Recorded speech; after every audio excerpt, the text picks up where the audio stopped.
안녕하세요. 요즘 새로운 삶을 살고 있는 40대입니다. 그동안 올라오는 사연들을 보면서 공감도 하고 위로도 받았는데요. 저의 이야기도 여기에 올라올 만한 사연이지 않을까 싶어서 이렇게 글을 적어봅니다. 저에게는 눈에 넣어도 아깝지 않은 귀한 아들이 있습니다. 이 귀한 아들 덕분에 지금의 새로운 삶을 살 수 있었네요. 저는 대학 졸업 이후 취업을 한 곳에서 만난 남편과 연애를 하게 되었습니다.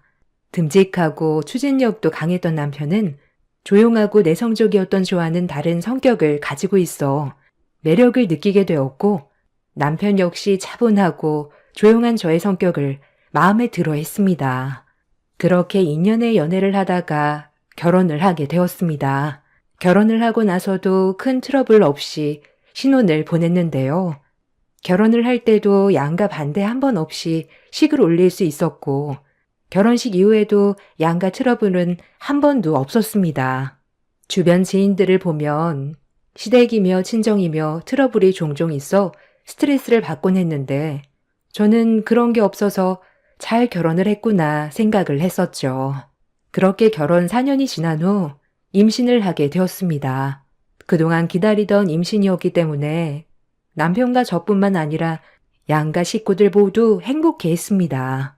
임신을 하고 난 후에도 출산 한 달 전까지 저는 열심히 일을 했어요.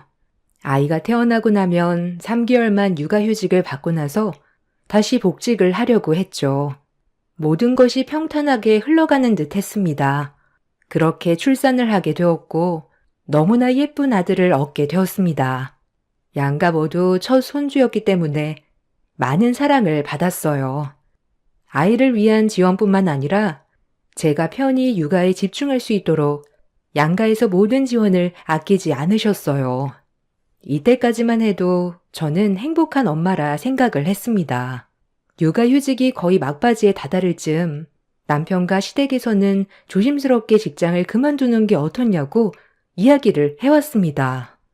저는 그런 생각이 전혀 없었지만 아이가 아직 너무 어리니 적어도 돌이 지날 때까지만 집에서 아이를 보기를 원하셨죠. 저도 무척이나 고민을 많이 했습니다. 출산을 하기 전까지만 하더라도 나는 내일을 놓지 않으리 다짐을 했지만 막상 출산을 하고 보니 육아휴직 3개월은 너무나 짧았습니다. 아이가 아직 기어다니지도 못하는데 어린이집에 보내야 하는 생각을 하니 막막하기도 했어요. 남편과 시댁에서는 계속해서 1년 동안의 육아휴직을 권했고, 저는 많은 고민을 하다가 시댁 식구들이 있는 자리에서 이야기를 꺼냈습니다. 아이가 아직 어리긴 하지만 사실 지금 일을 그만두면 언제 다시 시작할 수 있을지 모르겠어요. 저도 고민이 되긴 하지만 저는 일을 더 하고 싶긴 해요. 남편과 어머님, 아버님이 도와주신다면 충분히 일을 할 수 있을 것 같은데 어떻게 생각하세요? 그래, 지연이 생각은 충분히 이해한다. 지금 그 자리도 열심히 일을 해서 올라간 자리인데 1년 정도 쉬어버리면 어떻게 될지는 모르는 거니까. 나도 손주가 태어나기 전에는 너의 말에 동의를 했는데 막상 아이를 보니 안타까운 마음이 드는구나. 우리가 도와줄 순 있지만 알다시피 우리도 생업이 있다 보니 항상 도와줄 수는 없는 게 현실인 것 같구나. 누군가가 아이를 봐야 한다면 그래도 엄마인 네가 낫지 않겠니? 그래 여보, 1년 정도만 쉬고 다시 취업을 하는 것도 괜찮을 것 같아. 그때 되면 나도 여유로울 것 같고 엄마 아빠도 많이 도와주실 거야. 거기다가 여보는 경력도 있으니까 1년 쉰다고 해서 취업하는데 어렵지는 않을 것 같아. 시댁과 남편뿐만 아니라 친정에서도 아직 어린아이를 두고 일을 시작하는 것은 힘들 것 같다며 말리는 분위기였습니다. 저는 고민을 하다가 1년을 더 쉬기로 하고 결국 다니던 직장을 그만두게 되었어요. 직장에서는 아쉬운 눈치였지만 아이를 위해서는 이게 최선의 선택이라 생각을 했었죠. 그렇게 저는 1년 동안 아이를 돌보며 열심히 살림을 했습니다. 남편은 승진을 하기 위해 낮에는 직장에 다니고 밤에는 스펙을 쌓아야 한다며 가정이 소홀해지기 시작했습니다. 처음에는 그런 남편의 모습이 안쓰럽고 고맙기도 했어요. 자신이 승진을 해야 좀 더 시간적으로도 여유롭고 벌어오는 수입도 다르기 때문에 더 열심히 하는 것이라 매번 이야기를 했기 때문이죠. 남편 없이 돌쟁이 아이를 돌보는 것은 쉽지 않았습니다. 체력적으로도 너무나 힘들었고 말이 통하지 않는 아이와 하루 종일 씨름하는 것은 정신적으로도 힘든 일이었어요. 그렇다고 해서 양가의 도움을 받기에는 어려움이 있었어요. 아이가 어릴 적에는 양가에서 비용적인 지원도 많이 해주었지만 아이가 돌이 가까워지고 나서는 그런 지원들도 줄어들었습니다. 그러다 보니 쓰고 있는 생활비가 모자르다 느껴지게 되었어요. 생각해보면 출산 이후 생활비에 대해서 남편과 자세히 이야기를 하지 않았던 것을 알게 되었습니다. 남편이 바쁘긴 했지만 생활비가 모자르기 때문에 이야기는 해야 할 듯 싶어 늦은 밤 남편을 기다리다 이야기를 꺼내게 되었습니다. 여보, 이제 내가 일을 하지 않으니 생활비를 조금 줬으면 좋겠어. 전에는 내 월급으로 생활비를 했지만 이제는 내가 수입이 없으니까 여보가 줘야 할 것 같아. 얼마가 적당할 것 같아? 나는 그래도 150 정도는 받았으면 좋겠어. 이것저것 생각을 해보면 그 정도가 적당한 것 같은데 여보는 어떻게 생각해? 뭐? 150? 아니, 당신은 150이 그렇게 쉽게 버는 돈이라고 생각해? 아직 아이가 학교에 다니는 것도 아니고 집에만 있는데 무슨 돈이 들어갈 일이 있어. 그냥 카드로 쓰고 내가 결제를 해줄 테니까 앞으로 내 카드를 써. 생활비는 조금 더 생각해보자. 그렇지만 내가 다른 곳에 쓰겠다는 것도 아니고 살림하면서 쓰겠다는 건데. 나 지금 승진 준비하느라 정신이 없어. 제발 나중에 여유 있을 때 이야기하자. 나 먼저 잔다. 잠을 참고서 기다린 남편이었지만 막상 이야기를 꺼내니 짜증과 화만 내기 시작했어요. 처음에는 서운했지만 생각해보면 지금 당장 생활비로 크게 나가는 돈은 없었기 때문에 남편 카드로 사용하는 게 낫겠다 생각이 들었죠. 나중에 승진 시험이 끝나고 남편과 이야기를 다시 해보자 생각을 했습니다. 그렇게 저는 아이가 돌이 지나고 나서 취업 준비와 함께 알뜰살뜰 살림을 꾸려나가기 시작했어요. 장을 볼 때도 여러 곳을 비교해보고 저렴한 곳에서 장을 봤고 남기는 음식 없이 깔끔하게 먹기 위해 노력했습니다. 아이를 위해 물품들도 주변 지인들에게 물려받기도 하면서 되도록 지출하지 않도록 노력을 했죠. 그렇지만 남편의 눈에는 제가 낭비를 하는 것처럼 보였던 것 같네요. 당신 도대체 요즘 어디서 돈을 쓰는 거야? 생각은 하고 쓰고 있는 건 맞지? 아니, 아이 데리고 카페를 갈 일이 있나? 아이가 뭘 먹을 수 있는 것도 아닌데. 집에도 커피 많잖아. 왜 쓸데없이 커피를 밖에서 마시는 거야? 거기다가 아이 옷은 왜 달마다 사는 거야? 애 옷장 터지도록 옷이 가득하잖아. 여보, 아이 옷은 계절이 바뀌어서 살 수밖에 없었어. 이것도 50% 세일하는 2월 상품으로 산 거라고. 거기다가 나는 밖에 나가서 커피 한 잔도 못 마셔? 집에만 있으니까 너무 답답해서 간 거야. 10,000원도 안 되는 돈으로 이렇게 화를 내야 돼? 10,000원도 안 되는 돈으로? 당신은 내가 밖에서 꽁으로 돈을 번다고 생각하는 거야? 집에서 가만히 놀고 앉아 있으면서?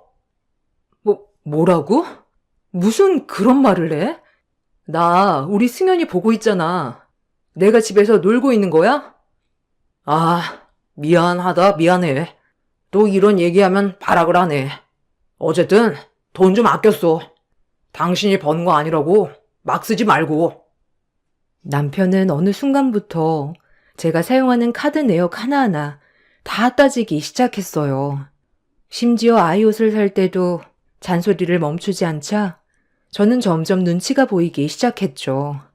가끔씩 친정에서 보내주는 돈을 모아서 필요한 물건들을 사기도 하고 가지고 있던 물건들을 중고로 팔아 돈을 마련해 쓰기도 했어요. 태도는 남편만 변한 건 아니었어요. 시댁의 태도 또한 점점 변하기 시작했죠.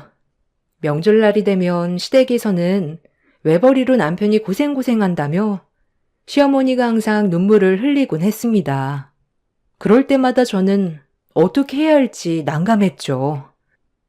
아이고, 우리 아들. 얼굴이 왜 이렇게 헬쓱해졌어? 저 자식 혼자서 먹여 살리느라 우리 아들 뼈 빠지게 고생하고 있네. 세상에, 고생해서 아끼며 키워놨더니만 고생은 우리 아들만 하고 있구나. 아니야, 엄마. 그래도 지금은 괜찮아. 어쩔 수 없지 뭐. 나 혼자 벌어먹여 살려야 하는데 가정이 힘들지 뭐. 지연아, 너는 네 남편 건강도 안 챙겨주니? 집에만 있으면서 뭐 하는 거야? 남편 건강을 챙겨야지. 아니, 너는 이렇게 얼굴색이 좋은데 네가 우리 아들 건강을 다 뺏어가나 보다. 아이고. 어머님, 저 요즘 새벽 수유하느라 3시간도 연속으로 잔 적도 없어요. 안색은 제가 더 나쁜데 남편은 요즘 운동하느라 기운 빠져서 그래요. 아침마다 영양제 꼬박꼬박 챙겨 먹는데 저보다 더 건강하죠. 얘, 영양제 먹는다고 건강한 거 아니다. 너 지금 새벽 수유한다고 유세하니? 그거 다른 엄마들도 다 하는 거야. 상진이 사촌 누이 알지? 걔는 아이도 보고 직장도 다니면서 혼자서 척척해도 잘만 보더라. 남들 다 하는 건데 뭐가 힘들다고 너는 맨날 그러니?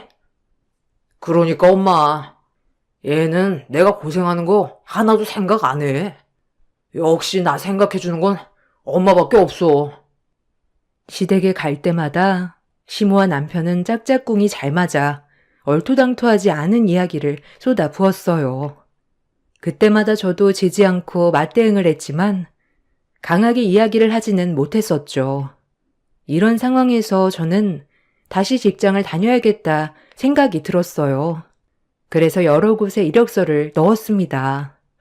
다행히 직장을 그만둔 지 2년이 되지 않은 상황이었기 때문에 여러 곳에서 면접 제의가 들어왔습니다. 제가 원하던 곳에서도 면접을 볼 수 있다며 연락이 왔고 면접 후 출근을 하라는 연락이 왔습니다. 문제는 그 이후에 발생했어요. 아이가 어린이집에 들어가 있는 상황이 아니었기 때문에 누군가가 아이를 봐야 하는 상황이었죠. 친정에 먼저 물어봤지만 친정에서는 당장 아이를 볼 수 있는 상황이 아니었어요. 친정엄마는 몸이 좋지 않았고 친정아빠 역시 생업으로 아이를 봐줄 수 없었답니다. 고민을 하다가 어쩔 수 없이 시댁에 부탁을 해야 되겠다 생각이 들었어요. 당시 시어머니가 직장을 그만두셨던 상황이라 아이가 어린이집에 들어가기 전까지만 맡기려고 부탁을 했답니다. 저는 시댁 식구들이 모두 모인 자리에서 취업을 하게 되었다며 아이를 봐달라는 부탁을 했어요. 어머님, 아버님, 저 드디어 취업했어요. 원하던 직장이고 월급도 전 직장보다 훨씬 많아서 이제는 직장에 다녀야 할 것 같아요. 아직 승연이가 어린이집에 입소가 되지 않았지만 취업하고 서류를 제출하면 금방 입소될 수 있다고 하네요. 3개월 정도만 혹시 아이를 봐주시면 안 될까요? 얘, 내가 어떻게 아이를 보니? 이제 겨우 직장 조금 쉬고 있는데 나 다시 취업할 거다. 아이 봐줄 수 없어. 거기다가 아이가 이제야 돌이 지났는데 너는 이 어린아이를 어린이집에 맡기고 싶니?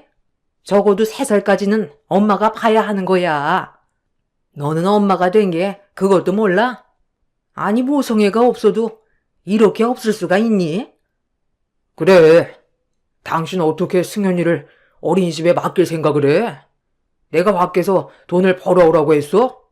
아무런 상의도 하지 않고 취업을 했다고 통보를 하더니 당신은 엄마 맞아? 아직 말도 제대로 하지 못하는 아이를 두고 일을 하겠다는 생각을 어떻게 하냐? 정말 어처구니가 없다. 아무리 돈에 미쳐도 어린애 두고 돈 벌겠단 말이 나오냐? 돈에 미쳤다고? 지금 나한테 하는 소리야?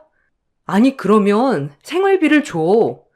생활비도 안 주고 카드 쓰라고 하면서 조금만 써도 닥달하는데 내가 숨이 막혀서 살 수가 있겠어? 당신 승진도 했고 전보다 월급도 많아졌는데 집에 가지고 오는 건 하나도 없고 그 돈은 뭐 하면서 쓰니? 어머님, 승현 아빠 생활비 한 번 줘본 적도 없어요. 그런데 제가 어떻게 앞으로 살림을 하겠어요? 저 그냥 취업할게요. 제발 어머님, 3개월만, 아니, 한 달만 승현이 봐주세요. 난 못 봐준다. 자식은 엄마가 봐야지. 지금 뭐 하자는 건지 모르겠네. 난 할 말 다 했고, 그만 이야기해라. 시어머니는 단호하셨고 아이를 절대로 봐주실 수 없다고 이야기를 하셨어요. 친정에서도 도움을 주고 싶어 했지만 상황이 좋지 않았기 때문에 어쩔 수 없는 상황이었죠. 그렇다고 취업을 포기하고 싶지 않아 남편에게 한 달만 당신 돈으로 시터를 구해달라고 이야기를 했어요. 역시나 남편의 반응은 황당했습니다. 내 돈으로 시터를 구해달라니. 그게 뭔 말이야? 절대 그럴 수 없고, 구하려면 네 돈으로 구해. 아니, 잘 지내다가 왜 너는 트러블 만들지 못해 난리야?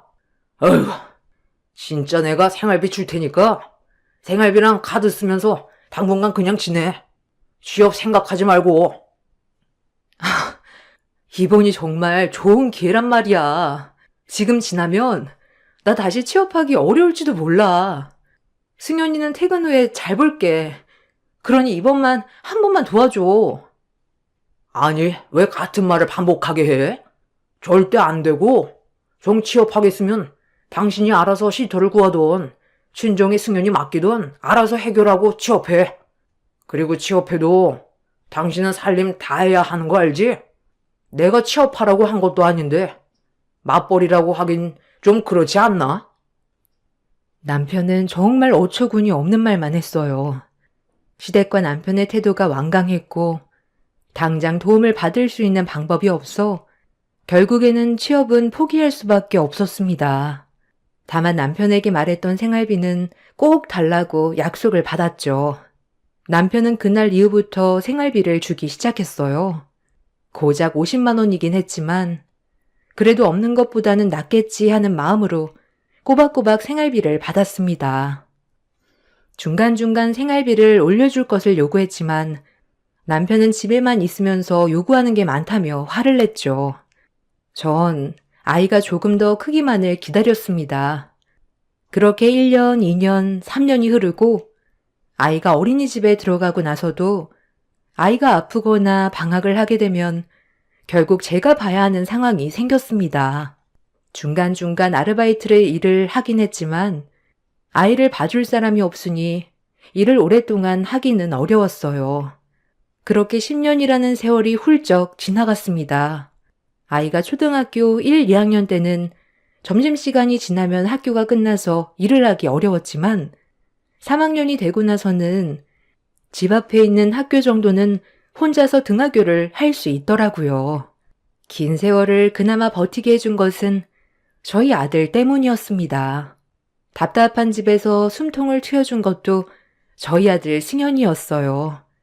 10살이 될 때까지 아이는 밝고 애교가 많은 아이로 자랐습니다. 장난감을 사달라며 떼 한 번 쓰지 않고 오히려 저를 배려하고 생각해주는 착한 아들로 자랐죠. 거기다가 시댁에서 시어머니가 하는 황당한 말들에도 저 대신 대꾸해주기도 했습니다. 예, 너는 집에 있는 게 참 편한가 보다. 우리 아들은 하루가 멀다 하고 말라가는데 너는 어째 살이 점점 더 찌니? 할머니, 엄마가 어디 살이 쪘다고 그래? 할머니가 더 살쪘어. 할머니도 마음이 편한가 봐. 할아버지는 살이 빠졌는데. 에이, 승현아. 할머니가 어디가 살쪘어? 니네 엄마가 요즘 마음이 편하다고 이야기하는 거야. 할머니, 그렇게 말하면 기분이 나쁘니까 그럼 말하면 안 돼. 할머니는 어른이면서 그런 것도 몰라? 아니, 그게 아니고, 할머니, 그런 말 하면 친구들이 싫어해. 그런 말 이제 하지 마. 아들 승현이는 저를 대신해 막말하는 할머니에게도 대꾸를 해주며 저를 보호해 주었습니다. 아이가 이런 상황을 계속해서 경험한다는 게 마음 아프고 쓰린 일이기도 했지만 그러기에 저는 더 단호하게 결심을 해야 하겠다 생각이 들었어요. 아이가 10살이 되고 나서는 학원비며 이런저런 비용들이 많이 들어가기 시작했어요. 결국 생활비 50만 원으로는 부족하게 느껴져 남편에게 생활비를 더 달라고 이야기를 했습니다. 그렇지만 남편은 아무런 대꾸 없이 출근을 해 버리고 말았어요. 전화도 해도 문자를 남겨도 대답도 하지 않은 채 집도 들어오지 않았습니다. 답답한 마음에 저는 아들과 함께 남편의 회사로 찾아가게 되었습니다. 혹시라도 아들과 같이 간다면 남편의 단호한 태도가 바뀌지는 않을까 싶어 아이와 함께 아빠를 만나러 가자며 찾아갔습니다. 남편에게 다시 전화를 해보았지만 남편은 저의 전화를 계속해서 거절하기만 했어요. 하는 수 없이 저는 아이와 함께 남편의 직장 건물로 들어가 바로 앞에서 기다리고 있었습니다. 아이에게는 아빠 전화기 배터리가 없는 것 같다며 이야기를 했죠. 그렇게 문 앞에서 기다리니 화장실을 가려고 했는지 남편이 밖으로 나오는 것을 보게 되었어요. 저는 남편의 팔을 바로 붙잡고 이야기를 했습니다. 여보, 왜 전화 연결이 안 돼? 내일 급하게 이체해야 하는 돈이 있는데 이것 좀 해결해줘. 집에도 안 오고 그래서 아이 얼굴도 보여줄 겸 같이 왔어. 승현이랑 저녁이라도 같이 먹자. 아니, 여기까지 어떻게 왔어? 당신 제정신이야? 아이랑 같이 오다니? 지금 나 협박하는 거지? 정말 진짜 당신 대단하네. 아무리 돈에 미쳐도 직장까지 찾아오다니. 내가 어련히 알아서 주겠어? 집으로 돌아가. 여보, 지금 며칠 동안 당신한테 생활비 좀 더 달라고 이야기했잖아. 근데 당신은 내 말 들어주지도 않고 무시만 하는데 어떻게 가만히 있을 수 있겠어. 다른 것도 아니고 승현이 학교에 내는 돈이니까 지금 바로 입금해줘. 아니, 내가 달라고 하면 무조건 줄 수 있는 것도 아니고 무슨 당신 돈처럼 이렇게 당당하게 요구를 해? 카드 있잖아. 카드로 쓰고 없으면 당신이 알아서 해결해야지. 벌써 준 생활비 다 쓴 거야? 제발 좀 아껴 쓰라니까. 그 돈을 벌써 다 쓰다니. 대단하다 정말. 여보, 50만 원으로 어떻게 우리 생활비를 다 충당해. 당신 매달 나오는 카드값 반의 반도 안 되는 돈이야. 당신은 혼자서 우리 생활비에 몇 배는 쓰면서 어떻게 자식 먹고 자는 생활비에 이렇게 인색해? 다시 이야기 안 할 테니까 이번에는 꼭 내야 하니 바로 해결 좀 해줘. 아니, 못 준다니까. 돈 없으니까 꺼져. 남편은 화를 내면서 저에게 발길질을 하기 시작했어요. 자신의 팔을 놓아주지 않자 발길질로 저를 떼어내려고 했습니다. 곁에서 보고 있던 아이는 겁에 질린 표정으로 눈물만 흘리고 있었죠. 그러던 그때 앞쪽에 있었던 회장실 문이 열리더니 비서 한 분이 나오셨습니다. 저와 남편을 번갈아 보며 상황을 파악하시다가 갑자기 저희 아이를 보고 깜짝 놀라시더라고요. 그러더니 저에게 놀란 표정으로 이야기를 꺼내셨습니다. 어머나, 아주머니, 얘가 혹시 아주머니 아들이에요? 네? 네, 근데 무슨 일로? 어머, 드디어 찾았네. 회장님, 그분 드디어 찾았습니다. 비서님은 웃으며 소리를 지르고 회장실로 다시 들어가셨습니다. 얼마 지나지 않아 회장실에서 회장님이 나오셨습니다. 남편과 같은 직장을 다녔었기 때문에 저도 회장님의 얼굴을 알고 있었죠. 회장님은 눈물을 흘리시며 저희 아이에게 다가가 자신을 알아보겠냐며 이야기를 하셨습니다. 저와 남편 모두 회장님의 행동에 놀라 그 자리에서 멈추고 말았는데요. 아이는 곰곰이 생각을 하더니 환한 웃음으로 회장님에게 이야기를 하더군요. 아, 그때 그 할아버지시죠? 그때 쓰러지셨는데 괜찮으세요?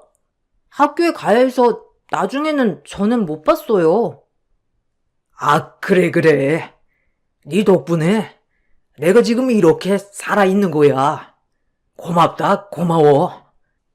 이제 괜찮으셔서 다행이에요. 그때 네가 아니었으면 나는 여기 있을 수 있는 사람이 아니다. 정말 고마워. 아직 해야 할 일들이 많았는데 그 일들을 너의 도움 덕분에 할 수 있을 것 같구나. 아니에요. 전 119에 신고만 했을 뿐이에요. 그때 바로 신고하지 않았다면 나는 위험한 상황이었어. 거기다가 네가 어른들을 불러준 덕분에 더 빨리 병원에 갈 수 있었단다. 어머님, 정말 많이 찾아 헤맸는데 이렇게 만나게 되었네요. 아드님께 저는 큰 빚을 졌습니다. 어머, 회장님, 이게 어떻게 된 일이죠? 회장님은 아들을 데리고 회장실로 향하셨고, 저와 남편 역시 아들과 함께 회장실로 들어가 자세한 이야기를 듣게 되었습니다. 알고 보니 아이가 얼마 전 학원이 끝나고 길을 가다가 길가에서 쓰러지기 직전이었던 회장님을 보고 119에 신고를 했던 겁니다. 회장님은 평소 지병을 앓고 계셨는데 급성 심근경색으로 갑자기 가슴 통증을 느끼게 된 것이었죠. 주변에 아무도 없어 그대로 쓰러지셨다면 뒤늦게 발견되어 위험한 상황이었을 수 있었지만 아이가 심장을 잡고 있는 회장님을 보고선 바로 119에 신고를 하고 가게 안으로 들어가 도움을 요청했다고 해요. 다행히 골든타임이 지나기 전에 빠르게 대처를 할 수 있었고 회장님은 그 이후에 바로 치료를 받을 수 있었다고 합니다.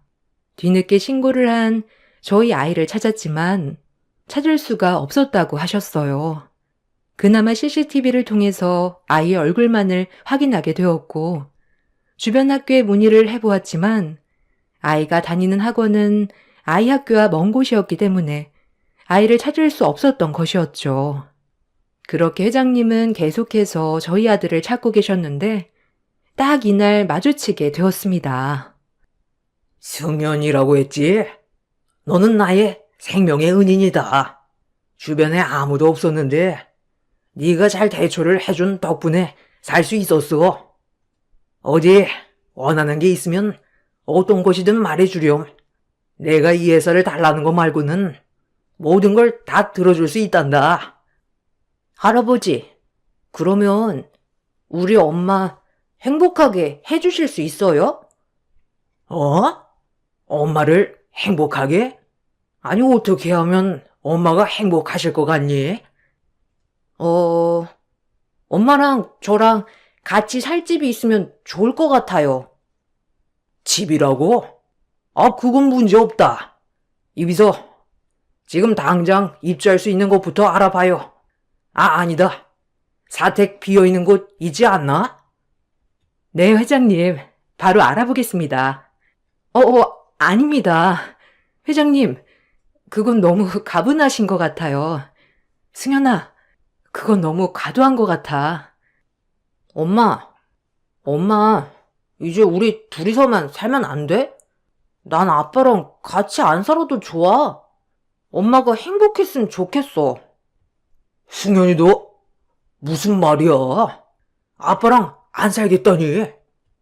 아빠는 엄마랑 나를 버렸잖아. 그런 아빠는 필요 없어. 아빠는 그런 거 아니야, 승현아. 할아버지, 엄마는 아빠랑 있으면 아파요. 제발 우리 엄마 행복하게 해주세요. 승현이는 울면서 회장님에게 저와 살 수 있는 집을 원한다며 이야기를 했어요. 아들이 얼마나 마음속으로 괴로웠을까 생각하니 마음이 찢어지는 듯 했습니다. 회장님은 이후에 저를 따로 부르시고 보답을 하고 싶으시다며 이야기를 하셨습니다. 정말 집도 주실 생각이셨지만 너무나 가분한 일이라 생각이 들어 계속해서 거절을 했습니다. 완곡히 거절을 하니 회장님께서는 한 가지 제안을 해 주셨습니다. 바로 지방에 있는 지정관리자로 취업을 하면서 그 지역 내 사택에 거주할 수 있도록 해주겠다는 제안이었습니다. 이번에 만나면서 저에 대해서도 알아보셨다고 이야기를 하셨어요. 10년이 지나기는 했지만 회사에 다닐 당시에는 여러 가지 프로젝트를 성공적으로 이끌었기 때문에 아쉬운 인재라 생각하셨다며 저에게 취업 제안을 해 오셨습니다.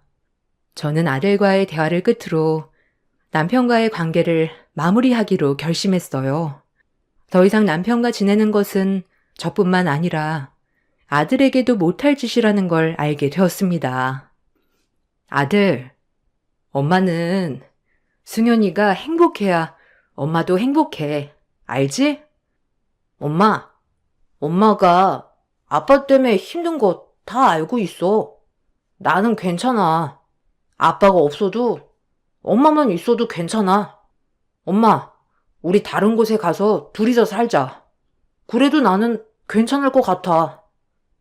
고민을 하던 저는 회장님의 제안을 받아들였고 지방지정관리자로 취업을 하게 되었습니다. 10년 만에 새롭게 일을 하는 것이었지만 내일이 생겼다는 것이 마냥 기뻤습니다. 하루 종일 일을 해도 지친 줄 모르고 집중을 하게 되었죠. 아들 승현이도 바쁜 엄마를 항상 응원해 주었습니다. 남편과는 별거를 시작으로 이혼을 준비하게 되었어요. 시댁에서는 계속해서 연락이 왔습니다. 자신의 핏줄을 제가 데리고 간다며 매일같이 폭언을 퍼부으셨습니다. 그간 아무리 부탁을 해도 아이가 10살이 될 때까지 한 번을 봐주지 않으셨지만 그건 하나도 생각이 나지 않으시는지 자신들의 핏줄이란 말을 아무렇지 않게 하셨네요. 저는 당당히 남편 핏줄이 아닌 제 핏줄이라 이야기를 하고 차단을 했습니다. 그동안의 남편의 행동을 봤을 때 문제없이 수월하게 이혼을 받아들일 거라고 생각을 했는데 역시나 남편은 끝까지 찌질했습니다. 당신 이럴 거 알고 회사로 찾아온 거지? 지금 내가 얼마나 난처한지 알기나 해? 이거 다 당신 탓이야. 어떻게 할 거야? 내 탓이라니. 이건 모두 당신이 저지른 일이야. 그러길래 평소에 잘했어야지. 오죽하면 하나밖에 없는 아들이 아빠가 필요 없다는 이야기까지 하겠어. 내 탓이라고? 그래, 당신은 항상 내 탓만 해왔었잖아. 죽을 때까지 내 탓하면서 살아. 난 눈 하나 깜짝 안 하고 살 테니까. 당신 이렇게 독한 사람이었어? 내가 생활비 더 줄게.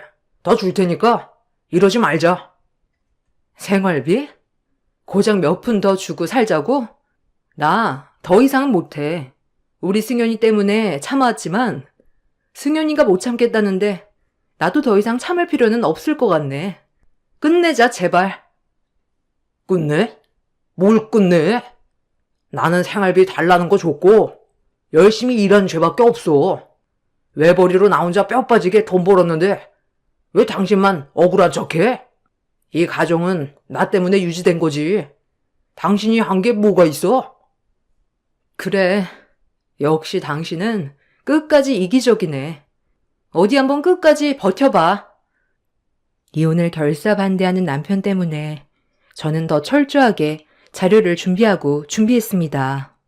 이혼을 생각하고 있다는 소식이 비서실장님을 통해서 회장님 귀에 들어가게 되었고, 회장님은 제가 필요한 법적인 도움을 주시기도 했습니다. 남편에게는 그동안 생활비를 50만 원만 주었던 내역, 가정이 소홀했던 것, 폭언뿐만 아니라 당시 저에게 발길질을 했던 CCTV 등의 증거 등을 토대로 이혼을 청구하였습니다. 철저하게 준비를 하여 소송을 진행한 끝에 남편으로부터 위자료를 받고 이혼을 하게 되었어요. 여기에 그동안의 기여도가 인정되면서 남편이 몰래 쌓고 있었던 재산에 대해서도 절반의 분할을 받을 수 있게 되었습니다. 여기에 이혼하면 절대로 줄 수 없다던 아이 양육비는 회장님 지시하에 월급에서 바로 지급이 되는 것으로 처리가 되었네요. 지금은 아이도 학교에 잘 적응하고 다니고 있습니다. 50만 원 생활비를 받고 살았던 그때와 비교를 해보면 지금은 몸도 마음도 편안하게 저도 잘 지내고 있네요. 살면서 인과응보는 없는 일이구나 생각을 했었답니다. 아무리 노력해도 그걸 알아주는 사람은 없을 거라 생각을 했었죠. 그렇지만 제 노력을 알고 있는 사람이 있었네요. 바로 저희 아들이요. 저희 모자는 꿋꿋하게 잘 지내고 있답니다. 앞으로는 더 좋은 일들만 가득할 거라 생각이 드네요. 긴 이야기 들어주셔서 감사합니다. 안녕하세요. 저는 결혼 13년 차 직장인입니다. 누군가는 사람 인성은 안 변한다고 하지만 사실 그런 말 때문에 저도 희망을 놓지 못했던 사람이었어요. 이렇게나 사람이 변할 수 있을까 싶을 정도로 결혼 기간 동안 파란만장한 변화를 경험했는데요. 여러분들께 제 상황을 하소연하고 싶어 글을 썼습니다. 저희 남편은 결혼 초까지는 너무나 착한 사람이었어요. 연애를 할 때도 저에게 뭐든 잘해주고 맞춰주면서 세상에 이렇게 좋은 사람이 있을까 싶을 정도로 순하고 착한 사람이었습니다. 신혼 초에 제가 엄청 아팠던 적이 있었는데 그때도 다음날 출근을 해야 함에도 불구하고 제 곁에서 밤새 병간호를 해줬어요. 어머, 여보, 밤새 나 병간호 한 거야? 당신 오늘 일찍 회사 출근해야 한다고 한 거 아니었어? 피곤해서 어떡해. 회사 쉴 수도 없고. 당신 밤새 고생 많았겠다. 피곤하지? 내가 얼른 아침 차려줄게. 아침이라도 좀 먹고 가. 나 오늘은 몸 좀 괜찮은 것 같아. 안 그래도 어머님한테 이번 주에 있는 행사 못 가겠다고 말씀드리려고 했는데 가도 괜찮겠어. 무슨 소리야. 이미 그건 내가 다 정리해놨으니까 걱정하지 마. 행사가 지금 중요해? 당신 몸이 더 중요하지. 며칠을 이렇게 끙끙 앓을 정도로 힘들었는데 행사는 무슨? 그리고 일어나지 마. 내가 새벽에 죽 끓여놨으니까 그거 오늘 챙겨 먹어.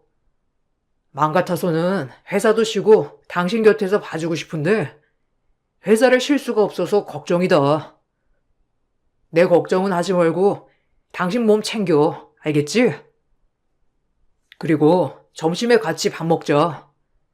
먼저 챙겨 먹지 말고 조금 기다리고 있어. 회사 가서 말해보고 얼른 다시 올게. 여보, 이렇게까지 신경 써주지 않아도 되는데 나 진짜 괜찮아. 여보가 더 힘들겠어. 밤새 잠도 제대로 못 자고 엄마가 오늘 잠깐 오신다고 했으니까 당신은 여기까지 오지 말고 거기서 밥 먹어. 여기까지 오려면 시간도 더 걸릴 텐데 어떻게 점심시간 그 사이에 왔다 갔다 하려고. 당신 힘들어서 안 돼. 어차피 엄마 있으니까 너무 걱정하지 마. 아이고, 장모님 괜히 힘드시게 오시지 마시라고 말씀드려. 내가 여기 있으면 되니까. 거기서 오시려고 하면 더 시간 오래 걸리지. 나중에 몸 좀 더 괜찮아지면 처가댁 다녀오자. 장모님도 일하셔야 되는데 쉬시는 거잖아. 안 되겠다. 오늘 회사 가서 반차 내겠다고 해야 되겠어. 오전에 얼른 일 끝내고 올 테니까 당신 푹 쉬고 있어. 장모님께도 내가 말씀드릴게. 알았지? 남편은 제가 조금이라도 아픈 날이면 저를 먼저 생각하고 제 병간호에 최선을 다했어요. 다른 어떤 일보다 저를 가장 우선시할 정도로 남편은 저를 무척이나 아꼈고 사랑해줬습니다. 신혼 초까지는 그럴 수 있다고 주변에서도 많이 말을 했는데 이후에 아이를 낳고 나서도 남편은 변하지 않았어요. 결혼 3년 후에 저희는 아이를 낳았습니다. 아이를 낳고 난 후 2달 뒤가 바로 명절이었는데 아침부터 부랴부랴 챙겨 시댁에 가려고 하니 남편이 말렸어요. 여보, 어디 가려고? 오늘 우리 집 가려고? 여보, 내가 어머니랑 아버지한테 다 말씀드렸어. 아이 낳은 지 1달밖에 안 됐는데 거길 어떻게 가? 내가 다 해결해 놓았으니까 당신 신경 쓰지 말고 쉬어. 당신 배고프지? 은우 깨기 전에 내가 간단하게 먹을 거 해줄까? 오늘 명절이니까 내가 낮에는 전이라도 좀 해줄게. 낮에 조금 쉬다가 오후에 처갓댁에 가자. 알았지? 여보, 그래도 시댁에 잠깐 들리자. 나중에 우리 집에만 갔다는 거 아시면 너무 서운해 하실 것 같아. 어제까지만 하더라도 어머님, 아버님, 우리 올 거라고 생각하시는 것 같던데. 우리 안 가면 너무 서운해 하시지 않을까? 어차피 이제는 좀 나가도 괜찮아. 가면 어머님이 이것저것 시키시는 것도 아니고 잠깐 있다가 오자. 우리 집이랑 처갓댁이랑은 다르지. 우리 집에 가면 당신 어쩔 수 없이 눈치도 보고 일도 조금씩 해야 되잖아. 처갓댁에 가면 당신은 가만히 누워서 쉴 수도 있고 애도 다 봐주시고 하는데 우리 집은 안 가도 처갓댁에는 가야지. 당신 하나도 신경 안 써도 돼. 내가 어제 저녁에 다 통화했어. 아무리 출산한 지 2달 넘었다고 해도 아직 당신 몸도 성치 않고 푹 쉴 수 있는 것도 아닌데 왜 가? 그냥 오늘은 나까지 집에서 푹 쉬다가 오후에 장모님 장인어른 좀 한가하실 때 가서 쉬다가 오자. 불편하게 생각하지 마. 아이를 낳고 나서는 남편은 가정에 더 충실했어요. 누군가는 아이를 낳고 나면 남편들은 다 밖으로 돈다고 했지만 남편은 오히려 나와 아이에게 더 잘해주려고 노력을 했습니다.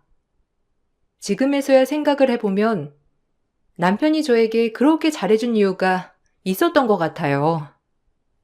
바로 저희 집에서 남편 사업에 투자를 해주고 도움을 주기 때문이죠. 남편은 저와 결혼을 할 때쯤 사업을 시작하려고 했어요. 자금이 필요해 시댁이 먼저 얘기를 꺼냈을 때 시댁에서는 극구 반대를 하셨고 절대 도와줄 수 없다고 못을 박으셨죠. 그렇지만 저희 집에서는 적극적으로 응원을 해 주셨어요. 지원도 정말 많이 해 주셨고 부모님께서 인맥을 모두 끌어모아서 사업을 도와주셨습니다. 부모님께서는 남편의 순하고 착한 천성을 너무나 마음에 들어 하셨고 남편은 그런 부모님께 실망을 안 시켜드리기 위해서 노력을 많이 했어요. 장모님, 장인어른, 항상 감사합니다. 제가 2분 아니었으면 사업이 이렇게나 잘 될 수 있었을까 싶어요. 장모님, 장인어른 덕분에 사업도 이렇게 편안하게 잘 시작할 수 있게 되었고 자리도 잘 잡아가고 있습니다. 우리 은우도 건강하게 잘 자라고 있고요. 이번에 안 그래도 2분 모시고 좋은 곳에서 식사하고 싶었는데 2분 시간 괜찮으실 때 언제든지 말씀해 주세요. 제가 제대로 모시겠습니다. 아이고, 우리 강서방 세 식구 먹여 살리느라고 얼마나 고생이 많아. 우리야 우리 딸이 행복하게 잘 사는 것만으로도 충분하지 뭐. 우리한테 이렇게 잘할 필요 없고 우리 딸만 잘해주면 되는 걸세. 뭔가 우리한테 해주길 바라면서 자네 사업 도와주는 게 아니라 우리 딸 행복하게 잘해달라고 도와주는 거야. 알지? 강서방 잘하고 있지만 그 마음 변치 않았으면 좋겠어. 그래, 우리야 뭐 이제 은퇴할 시기고 우리 둘이서 앞으로 노후 잘 보내는 게 제일이지 뭐. 자네 사업이 잘 되면 그만큼 우리 딸도 부족하지 않게 편안하게 살 수 있으니까 도와주는 거지. 뭘 다른 거 바라고 그러는 거 아니니? 너무 신경 쓰지 않아도 돼.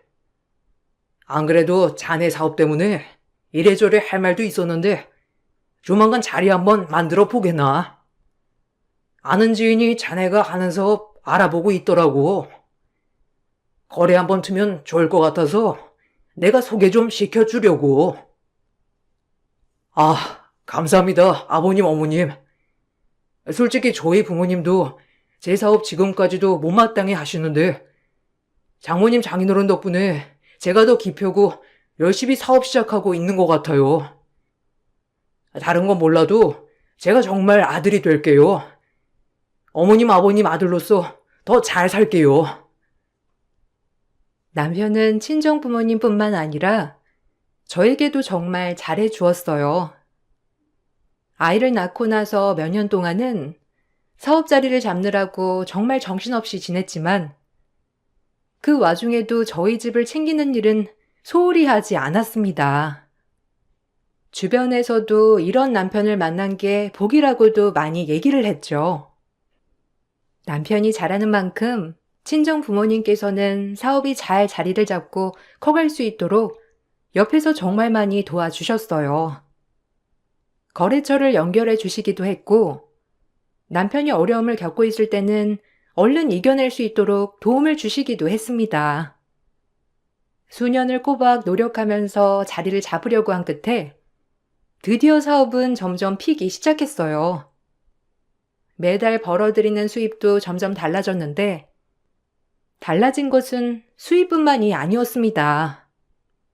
어느 순간부터 남편의 태도도 눈에 보일 정도로 달라지기 시작했어요.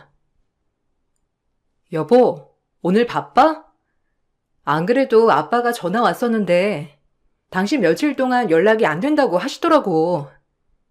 사업 때문에 이래저래 물어볼 게 있으시다면서. 여보, 당신이 한번 연락해봐.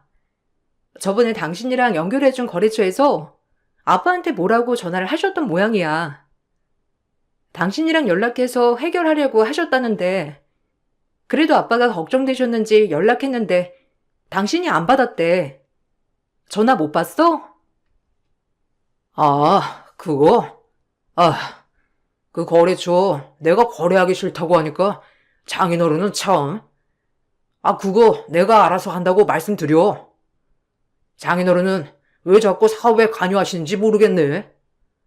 어차피 장인어른 잘 알지도 못하시는데 자꾸 그렇게 간섭하시니까 내가 진짜 너무 머리 아프다. 네가 좀 얘기해봐. 아, 왜 이렇게 연락하시는지 이해를 못하겠어. 당신 무슨 소리를 그렇게 해? 당신 지금 거래하는 곳 대부분 우리 아빠가 연결해준 곳이잖아. 당연히 아빠 보고서는 당신이랑 거래하는 곳도 많으니 거기서 문제 터지면 아빠한테 연락이 오는 건데 그걸 왜 간섭한다고 말하는 거야? 그렇게 생각을 하고 있으면 아빠 도움을 받으면 안 되는 거 아니야? 도움받을 건 다 받아놓고 이제 와서 간섭이라고?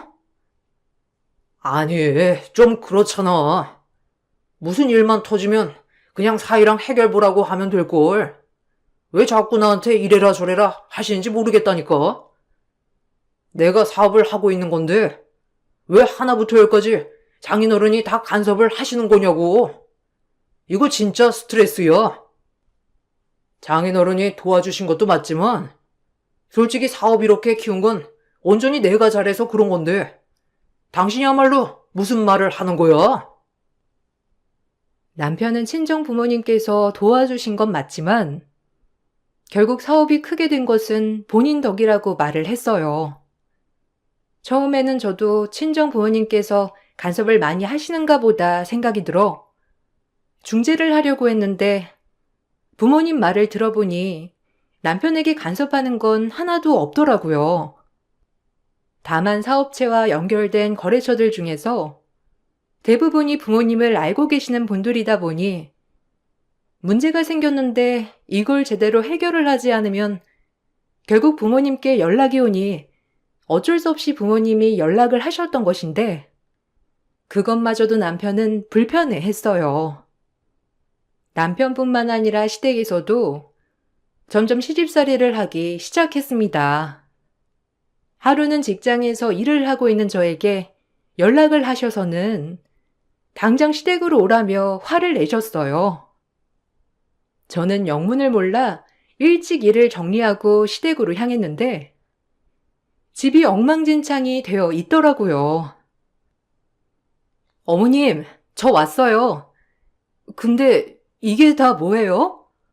집이 왜 이렇게까지 엉망이 된 거예요? 물건들은 왜 다 꺼내 있고 무슨 일이라도 있으셨던 거예요? 급하게 전화를 끊으셔서 급한 일 있으신 것 같다 생각은 했는데 집이 왜 이렇게 된 거예요?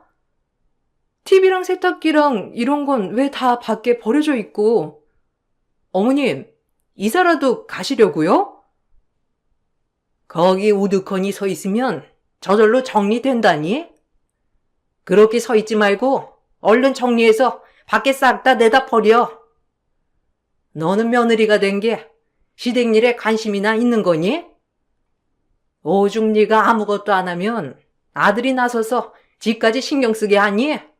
에휴, 이거 싹 다 버리고 새로 물건 들일 거니까 다 분리해가지고 밖에 내다 버려라. 오늘 내로 해야 하니 꾸물거리지 말고 얼른 해. 네? 갑자기 왜 물건들을 다 버리신다는 거예요? 그리고 저 급한 일만 정리하고 온 거라서 다시 사무실 들어가 봐야 해요. 어머님 미리 말씀이라도 해주시지 그러셨어요. 갑자기 전화 와서 저 급한 일인 줄 알고 금방 갔다 오겠다고만 하고 나온 건데. 어머님, 일단 회사에 다시 갔다 올게요. 끝나고 다시 와서 도와드릴게요. 도와드려? 예, 이거 네 일 아니니? 며느리가 됐으면 시댁일 솔선수범해서 네가 나서서 정리해야지. 나이 많은 시모가 네 일까지 다 해야 되겠어? 그리고 일이 대수냐? 너는 네 남편이 밖에서 그 생고생하면서 돈 벌어다 주면 시댁에도 알아서 잘해야 하는 거 아니야? 나는 살다 시댁에 이렇게까지 못하는 애는 처음 봤어. 회사 갈 생각하지 말고 앉아서 그거나 치워. 알고 봤더니 남편이 시댁 가구며 가전제품들을 싹 다 교체를 해주겠다고 했던 것이고 시모는 집안 정리를 하기 위해서 저를 부른 것이었어요. 저도 회사에 다니면서 일을 하고 있었지만 시댁에서는 제 일은 전혀 존중해주지 않았습니다. 남편 또한 제가 하는 일에 대해서는 전혀 생각을 하지 않았고 시댁에서 뭔가를 시키면 며느리로서 당연히 모든 일을 제치고 해야 한다고 생각을 하기 시작했어요. 사업이 잘 되고 나서 남편은 명절에도 친정에 가지 않았습니다. 시간이 없다는 핑계로 가지 않았지만 시댁에는 전날부터 가서 하루를 꼬박 같이 지내야 했어요. 참다 어느 날은 친정에 가자며 남편에게 말을 꺼낸 적도 있었는데 그 말을 하자마자 시댁에서는 난리가 났습니다. 여보, 오늘은 우리 집에도 가자. 몇 년 동안 명절에 집에도 안 가고 당신 바빠서 우리 집 안 가본 지도 오래됐잖아. 매번 나 혼자만 가니까 엄마 아빠도 당신 보고 싶어 해. 오늘은 잠깐이라도 들렸다가 오자. 오후에 갈 곳 없다고 했지? 시간 내서 잠시라도 갔다 오자. 내가 엄마랑 아빠한테 집에 계시라고 말씀드렸거든? 지금 딱 출발하면 될 것 같아. 너는 생각이 있는 거니 없는 거니? 가긴 어딜 가? 사업하는 사람은 오늘 같은 날 더 바쁜 거 모르니? 안 그래도 사업하면서 거래처 싹 다 돌아야 하는데 네가 친정 가자고 재촉할 일이냐? 가려면 너 혼자 가. 안 그래도 바쁜 애한테 친정 가자고 징징대지 말고. 에휴, 애가 철이 아직도 없어서 어쩌냐? 너는 아직도 엄마 아빠 타령이야? 결혼했으면 시댁 사람 된 거지. 아직도 엄마 아빠 타령하면 어쩔 거야? 어머님, 저희 몇 년 동안 사업 때문에 바쁘다고 집에 가본 적이 없어요. 항상 저랑 애만 둘이서 갔고, 남편은 몇 년을 저희 부모님 얼굴 제대로 본 적이 없어서 그래요. 이번에도 안 가면 집에서 걱정하실 거예요. 시댁이는 꼬박 오고 있잖아요. 무슨 일 있든 없든 저는 남편이랑 애랑 같이 오는데, 저희 집은 매번 저랑 애만 오니까 안 그래도 걱정하시는데 오늘만 같이 갔다 올게요. 잠깐 얼굴이라도 비추고 오자, 여보. 나 오늘 바빠. 오후에 가야 되는 곳 있었는데 내가 깜빡했어. 오늘 같이 못 갈 것 같네. 그냥 지금 당신이 처가에 갔다 와. 난 나중에 한가할 때 전화 드릴 테니까 당신만 오늘 갔다 와. 알았지? 남편은 그렇게 말을 해놓고서는 결국 집에 전화 한 통도 하지 않았어요. 남편의 태도가 한순간에 바뀌자 전 친정 부모님과 저도 모르는 갈등이 있었던 건 아닐까 생각도 해봤죠. 그렇지만 친정 부모님과 아무리 생각을 해보아도 걸리는 부분은 하나도 없었어요. 그러다가 어느 순간에 남편이 저에게 잘해주는 시기가 있었어요. 저는 원래 남편이 다시 돌아왔나 보다 생각을 했었는데 남편의 속셈은 그게 아니었습니다. 친정 부모님을 모시고 밥을 먹던 식사 자리에서 남편이 꺼낸 말 때문에 전 너무나 실망을 했어요. 장모님, 장인어른, 정말 죄송합니다. 그동안 제가 너무 바빠서 두 분 챙겨드리지도 못하고 이렇게 식사 자리도 겨우 마련했네요. 사업을 하다 보니 생각보다 신경 써야 할 것들이 너무 많더라고요.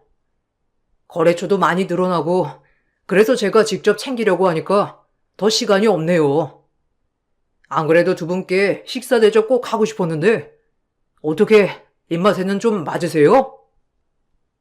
아유, 강서방, 정말 오랜만에 얼굴 보는 것 같아. 사업이 많이 힘들긴 했나 봐. 시간이 그렇게 없었다니. 안 그래도 우리 딸 매번 손녀랑 둘이서만 오길래 물어보려고 했는데 바빠서 그러겠거니 생각은 했었어. 어쨌든 이렇게 식사 자리 함께하니 참 좋네. 음식도 맛있고 말이야. 사업은 그래서 잘 되고 있어? 안 그래도 거래처에서 우리 남편한테 전화가 요새 많이 와서 걱정하고 있었어. 무슨 일 있는 건 아니지? 그게 사실 이번에 신규로 론칭하는 게 좀 차질이 생겨서요. 거래처에는 투자 설명회도 다 마쳤는데 시작하는 게 좀 늦춰질 것 같아서 아마 그것 때문에 연락하시는 것 같아요. 지금 그것 때문에 저도 골머리가 아파서요. 자금이 좀 순환되면 풀릴 것 같은데 묶여있는 게 하도 많아서 아휴, 저도 그것 때문에 머리가 아프네요. 지금 혹시 장인어른 아시는 곳 있으시면 자금 좀 융통할 수 있는지 알아봐 주실 수 있으실까요?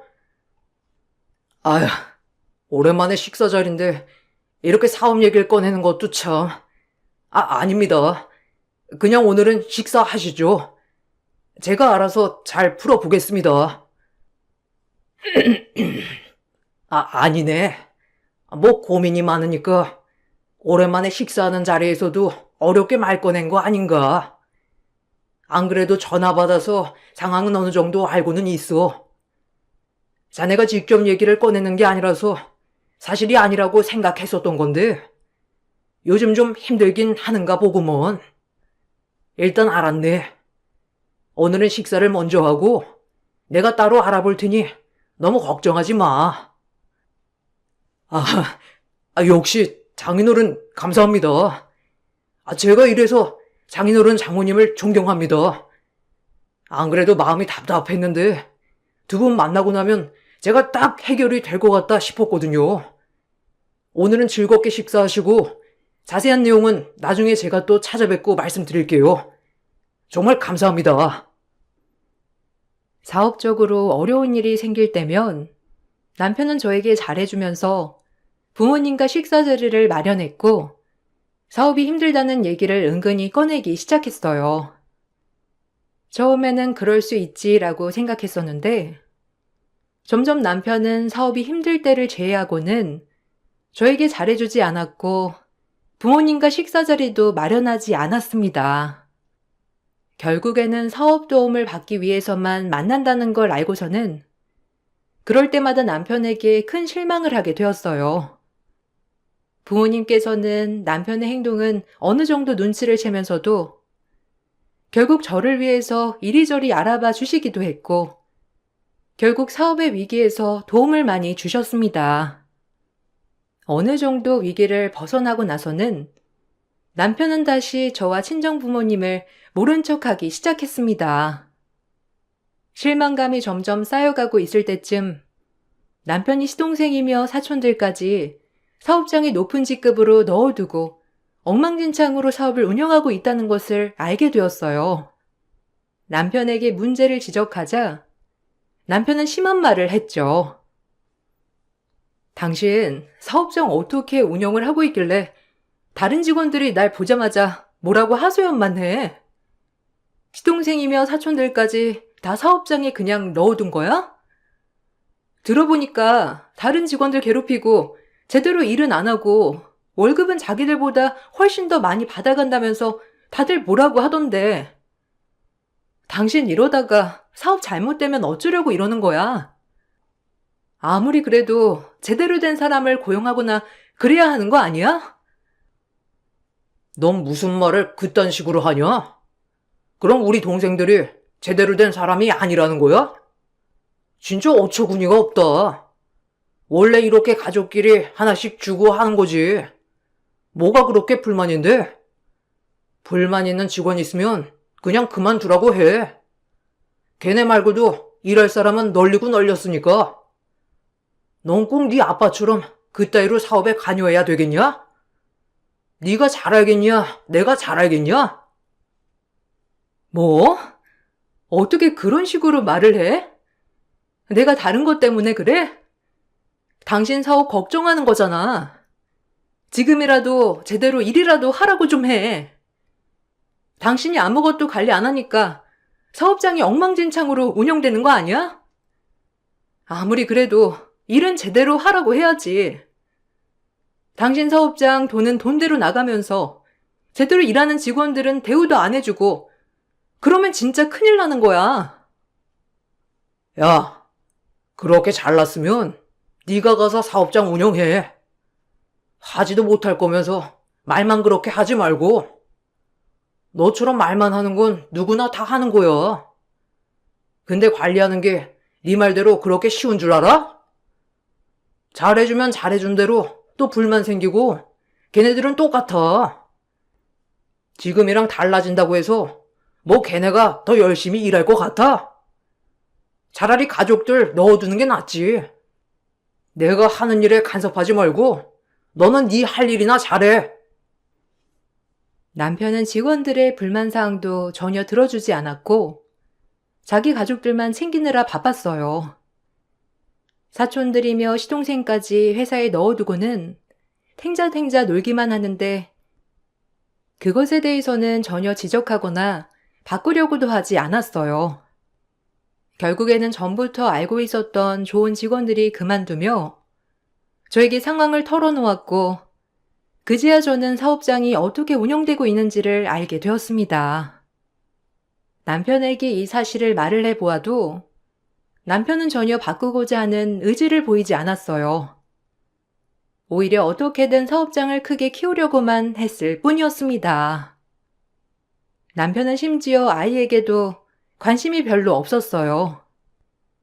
그나마 사업상 만나는 사람들에게 좋은 이미지를 보여주고 싶어서 가족에게 다정한 아빠 코스프레를 했는데 어느 날 아이가 아파서 가족 모임에 참석하지 못하게 되니 남편은 크게 화를 냈어요. 아니 고작 하는 게 애 하나 보는 거면서 애 몸 관리를 제대로 못하는 게 말이나 돼? 오늘 중요한 모임인데 애가 아파서 못 가는 게 지금 말이나 되냐고. 약 먹여. 얼른 열이라도 내리게. 애한테도 잘 설명하고. 가서 징징거리거나 아프다고 하면 혼난다고 해. 정말 이게 뭐 하는 짓이야? 가서 애 제대로 못 돌보면 진짜 알아서 해. 당신 진짜 뭐 하는 짓이야? 애가 아픈데 무슨 모임을 가겠다는 건데. 그거 우리 못 가. 애 컨디션 봐가면서 그따위 말 짓거려. 애가 아픈데 애 데리고 모임 가겠다는 아빠가 제정신이야? 그리고 애는 나 혼자 보니? 내 애이기도 하지만 당신 애이기도 한데 지금 뭔 소리를 하는 거야? 우리 못 가니까 당신 혼자 가던지 다음에 가던지 해.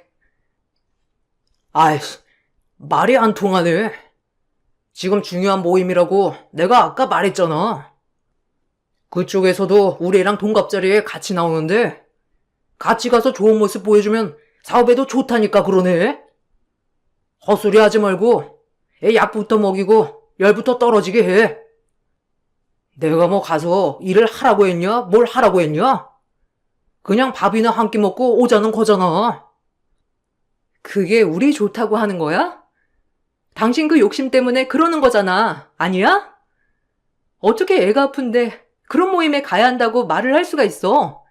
당신 제정신이야? 나 당신이랑 더 이상 할 얘기 없으니까 당신 혼자 가던지 하라고. 남편은 아픈 애를 억지로라도 끌고 가려고 했고 저는 그런 남편과 실랑이를 했어요. 결국 아이와 저는 모임에 참석하지 않았지만 그날 이후로 남편은 정말 사업에 정신 나간 사람처럼 보였습니다. 얼마 뒤 아이가 낳고 나서 저는 심한 독감에 걸렸어요. 밤낮으로 아파서 끙끙 앓는 저를 보면서도 남편은 몸 관리도 제대로 못한다면서 오히려 저를 한심하게 보고서는 나가버렸죠. 결국 증상이 심해지면서 입원을 하게 되었어요. 남편에게 입원을 했다고 하자 어쩐 일로 남편은 불이 나게 병원으로 왔더라고요. 그러게, 몸 관리 제대로 잘하라고 했잖아. 이게 뭐 하는 짓이야? 그래서 언제까지 입원해야 된다는데? 오늘 하루 정도면 괜찮지 않나? 들어보니까 독감은 링거 한 번 맞으면 다 낫는다고 하던데. 당신 꾀병 부리는 거 아니지? 아니 그러니까 평상시에 건강관리 좀 해야지. 어른이 돼가지고 이게 뭐야? 집에는 연락해봤어? 내일 김장하는 날이잖아. 연락했어. 병원에서도 한 며칠은 입원해서 봐야 된다고 해서 입원하려고. 애는 엄마가 오셔서 봐주실 거야. 당신은 신경 쓸 거 없어. 폐 상태가 별로 안 좋아서 입원해서 보는 게 좋을 것 같다고 하셔서 그래야 할 것 같아. 안 그래도 시댁에 전화드렸는데 어머님께서 그래도 김장해야 하니까 오라고 하셔서 당신이 가서 좀 말씀드려줘. 내가 말하니 구태여 오라고 하시네. 야, 그거 얼마나 아프다고? 내일 하루 시간을 못 내. 안 그래도 너 지금까지 우리 집에 뭐 한 것도 없잖아. 이참에 며느리 노릇 좀 해야 하지 않겠어? 감기 때문에 며느리 노릇 안 하냐? 슬슬 80포기만 해. 내가 엄마한테 많이는 못할 것 같고 80포기만 한다고 말해둘 테니까. 아, 너 가만 보면 우리 집에 무슨 일이 있을 때마다 아프다고 하는 것 같다. 너 이것도 꾀병이지? 야, 헛소리 하지 말고 내일 가서 김장해.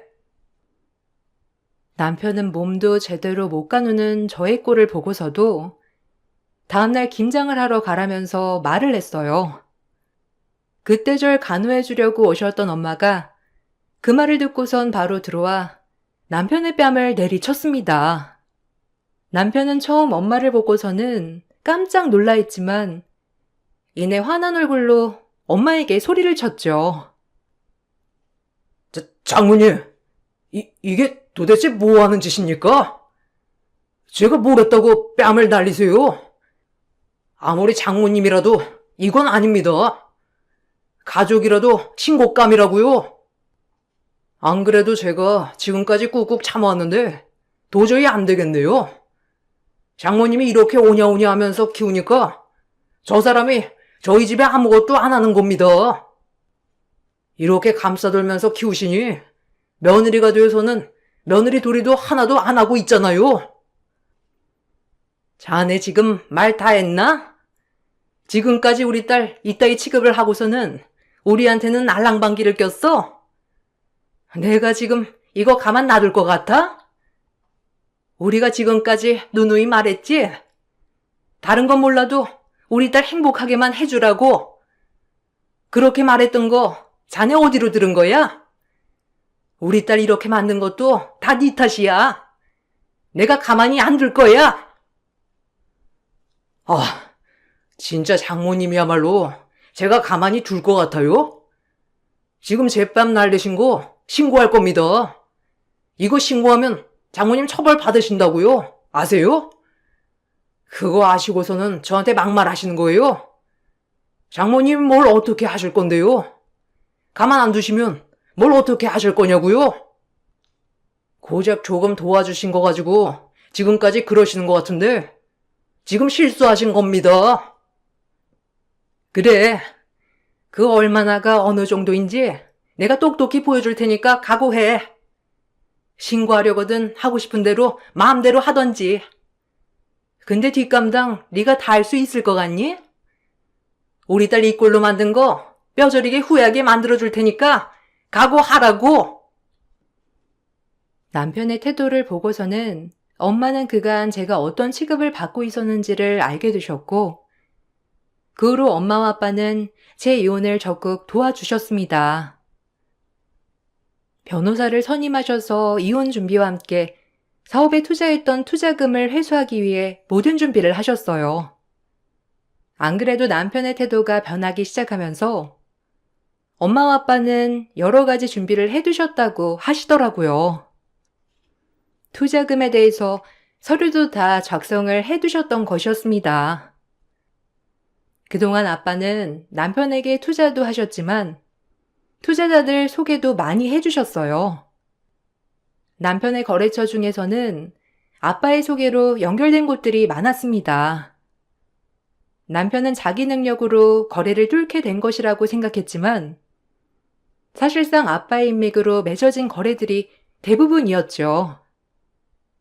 투자 회수를 함과 동시에 아빠는 알고 있는 모든 사람들에게 남편과 남이라고 선언을 하셨습니다. 거기다가 그만둔 직원들에게 그동안 미지급한 추가 수당 등을 청구하는데 도움을 줬습니다. 남편 사업장에 할 수 있는 모든 청구는 다 한 번에 진행을 하셨어요. 거래처에서는 슬슬 남편을 손절하기 시작했고, 뒤늦게 남편은 사태 파악을 하고선 미안하다며 저희를 찾아왔습니다. 아버님, 어머님, 정말 죄송합니다. 제가 사업에만 눈이 멀어서 제대로 제가 가정을 돌보지 못했습니다. 정말 죄송합니다. 어머님, 아버님께 드릴 말씀이 없어요. 앞으로 제가 더 잘하겠습니다. 정신 차렸고 반성했어요. 와이프한테도 너무 미안하고 잘못한 것 같습니다. 사업 정리하고 다시 시작하겠습니다. 한 번만 용서해 주시면 안 될까요? 아니, 용서 따위는 없어. 내가 널 그동안 참아준 건 네가 잘나서가 아니고 우리 딸 남편이기 때문이야. 어디서 그따위 생각으로 우리 딸이랑 다시 만나겠다는 생각을 해? 다신 우리 앞에 나타나지도 말고 찾아오지도 마. 그 잘난 네 가족들이랑 알아서 살든지 말든지 하고 우리한테 더 이상 찾아오지 말라고. 이제 와서 낯짝도 두껍지. 참나. 정말 죄송합니다. 제가 앞으로 더 잘하겠습니다. 돈을 벌다 보니 돈에 눈이 멀어서 그랬어요. 정말 죄송합니다. 어머님, 아버님 한 번만 용서해 주시면 제가 전보다 더 잘할게요. 앞으로는 장모님, 장인어른이 시키는 대로만 하겠습니다. 한 번만 용서해 주세요. 여보, 한 번만. 내가 진짜 잘못했어. 당신이랑 우리 아들한테도 잘할게. 한 번만 기회를 줘. 이미 충분히 기회를 줬고 그걸 다 날린 건 내가 아니고 당신이야. 당신은 지금껏 우리는 뒷전이었고 당신 잘난 것만 생각했잖아. 이제 와서 왜 기회를 달라고 해? 이미 당신은 우릴 버렸어. 이제는 우리가 당신을 버릴 차례야. 앞으로 볼 일 없을 거야. 아이 양육비나 제때 보낼 생각해. 알겠니? 그렇게 저는 남편과 헤어지게 되었습니다. 남편에게 유책 사유가 있었기에 위자료를 받게 되었어요. 남편은 계속해서 미안하다며 연락이 오지만 사실 그동안 참아왔던 인내심이 이제는 바닥이 난 것 같아요. 더 이상 남편을 보아도 안쓰럽거나 애처로운 감정도 들지 않네요. 그렇게 잘 나가던 남편 사업은 거래처가 다 떨어져 나가고 나서 업계 내에서도 이미지는 최악으로 떨어지게 되었습니다. 그렇게 돈을 챙겨주었던 시동생과 사촌들도 남편 사업이 망해가자 모두 나 몰라라 했다고 하더라고요. 돈을 잘 벌 때는 그렇게 떠받들던 시댁에서조차 남편이 망하면서 그동안 해주었던 좋은 가전제품이며 가구들을 다 처분해야 했다더라고요. 아마 그 집에서는 매일매일 서로가 서로의 분쟁이 되고 있겠죠. 저는 아이와 함께 친정으로 들어와 생활을 하고 있습니다. 부모님께서는 이번 일로 많은 걸 알게 되셨다고 하시더라고요. 진정 자식이 행복하길 원한다면 무조건 문제를 해결해 주는 게 답이 아니라는 걸 느끼셨다고 해요. 지금은 아이와 함께 행복하게 잘 지내고 있어요. 가끔 면접 교섭으로 보는 남편은 초췌해 보이긴 하지만 그것 또한 본인이 이겨내야 할 것이라 생각한답니다. 여러분들은 저처럼 사람이 한순간에 바뀐 경험이 있으신가요? 어떻게 그 상황을 이겨내셨는지 궁금하네요. 제 얘기를 들어주셔서 감사합니다. 모든 분들께 행복과 축복이 가득하시길 기원할게요. 안녕하세요. 분당에 살고 있는 40대 초반 여성이에요. 어렸을 때부터 뭐든 똑부러지게 잘한다고 어디에 가면 칭찬을 듣기 바쁜 어린 시절이었어요. 그래서 그런지 욕심도 많아서 공부도 곧잘 했었고 그러면서 제 인생은 탄탄대로일 줄 알았죠. 대학교 졸업 후 아이들을 가르치는 학원 강사 일을 시작으로 입소문이 나기 시작하면서 수강생들은 많아지고 어린 나이에 제 학원을 운영하며 자리를 잘 잡아가고 있었어요. 하지만 부모님은 외동딸인 제가 사랑하는 남자를 만나 행복하게 살았으면 좋겠다고 누누이 말씀하셨고 아쉽게도 부모님이 원하는 결혼을 하는 게 참 어렵더라고요. 딱히 비혼주의는 아니었기 때문에 언젠간 사랑하는 사람을 만나 결혼을 하는 것이 꿈일 때도 있었지만 워낙 강사 일이 바쁘기도 했고 따로 남자를 만나는 게 힘이 들어 결국은 결혼정보회사의 소개를 받아 지금의 남편을 만나게 되었어요. 딱 봐도 훤칠한 키에 잘생긴 인물. 누가 봐도 훈훈한 외모를 가지고 있었죠. 전 그런 훈훈한 외모를 가지고 수려한 말솜씨를 가진 남편에게 첫눈에 반했고 외모와는 다르게 소탈한 성격에 가장 호감을 느끼게 되었어요. 그리곤 자연스레 가까워지며 결혼을 약속하게 되었답니다. 아쉬울 거 하나 없어 보이시는데 왜 아직까지 결혼을 안 하셨어요? 우리가 운명이 되려고 지금 만난 거 아닐까요? 아, 그러게요. 딱히 비혼주의는 아니었는데 시글리 놓치기도 했고 이렇게 좋은 인연을 만나려고 그랬나 봐요. 제가 성질이 급한 편이기도 하고 어차피 빨리 결정하고 결혼할 거 이왕 이렇게 된 거 우리 잘 만나보는 게 어떨까요? 저희 어머니도 제가 아들이 하나인지라 얼른 결혼을 했으면 바라더라고요. 민주 씨도 그렇죠? 나이도 있고 하니 미룰 거 있나요? 제가 다른 거는 다 약속 못 드리지만 민주 씨한테 최선을 다하는 남편이 될 거예요. 저 믿고 민주 씨는 잘 따라오시면 돼요. 네, 전 다른 것보다 일단 사람 됨됨이가 가장 중요하다고 생각하는데 희상 씨가 딱 그런 것 같아 마음이 놓여요. 외모만 시원시원할 줄 알았는데 성격까지 쿨한 남편을 보니 너무 마음에 들었어요.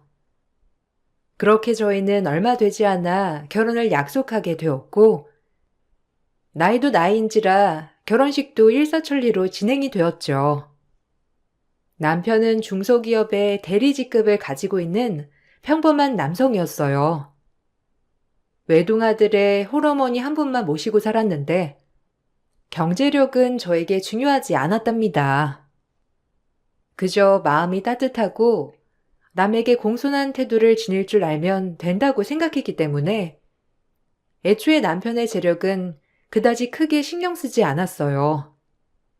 부모님께서 외동딸이라고 많이 도와주시는 부분도 있었고 저 역시 사회적으로 조금이나마 인정을 받았기 때문에 경제적인 부분보단 사람 됨됨이가 제일 중요하다고 생각했죠. 그런 부분에서 남편이 저에게 어울리는 짝인 줄 알았고요. 결혼을 하고 보니 생각보다 제 환상이 컸다는 것을 많이 느끼고 깨닫게 되는 계기가 되었고 결혼 전 좋은 모습만 보여주던 남편과 시어머니는 결혼을 하게 되자 가부장적인 모습을 많이 보이면서 가치관의 차이로 인해 자주 부딪히게 되었어요. 섣불리 결혼을 결정함에 있어서 오는 단점이었습니다. 하지만 제가 내린 결정을 전 끝까지 책임을 져야 했기에 이 부분이 가장 힘들었어요. 허구한 날 술만 마시고 왜 이제 들어와? 자기 6시에 퇴근이면서 11시가 다 돼서 연락도 안 되고 이제 오는 게 말이나 돼? 바가지 긁으려고 결혼했냐? 너는 네가 학원 운영하니까 모르지. 직장인들이 얼마나 고달픈지. 상사가 회식하자고 하면 그냥 하는 거야. 우리는 알아? 이런 비애도 모르면서 따박따박 바가지나 긁어대냐? 내가 진짜 결혼은 괜히 해가지고. 뭐? 우리 결혼한 지 이제 고작 5개월이야. 근데 결혼을 괜히 했다고? 지금 술 취해서 막말하는 거지? 진심 아닌 거지? 됐다. 말을 말자. 너한테 말해봤자 네가 내 고충을 알아? 그저지 잘 나간다고 서방 무시하기 바쁘지. 나 건드리지 마. 내 주변 사람들이 나보고 땡 잡았다고 하는데 무슨 땡을 잡았다는 건지. 너 학원 운영해서 나한테 뭐 보탬 되는 거라도 있어? 내가 운영하는 학원이 왜 당신한테 보탬이 돼야 돼? 자기 말 웃기게 한다. 내가 뭐 돈 많은 줄 알고 결혼했다는 거야? 됐어. 말을 말자. 말하면 입 아프지. 어쨌든 바가지 긁으려면 그만해.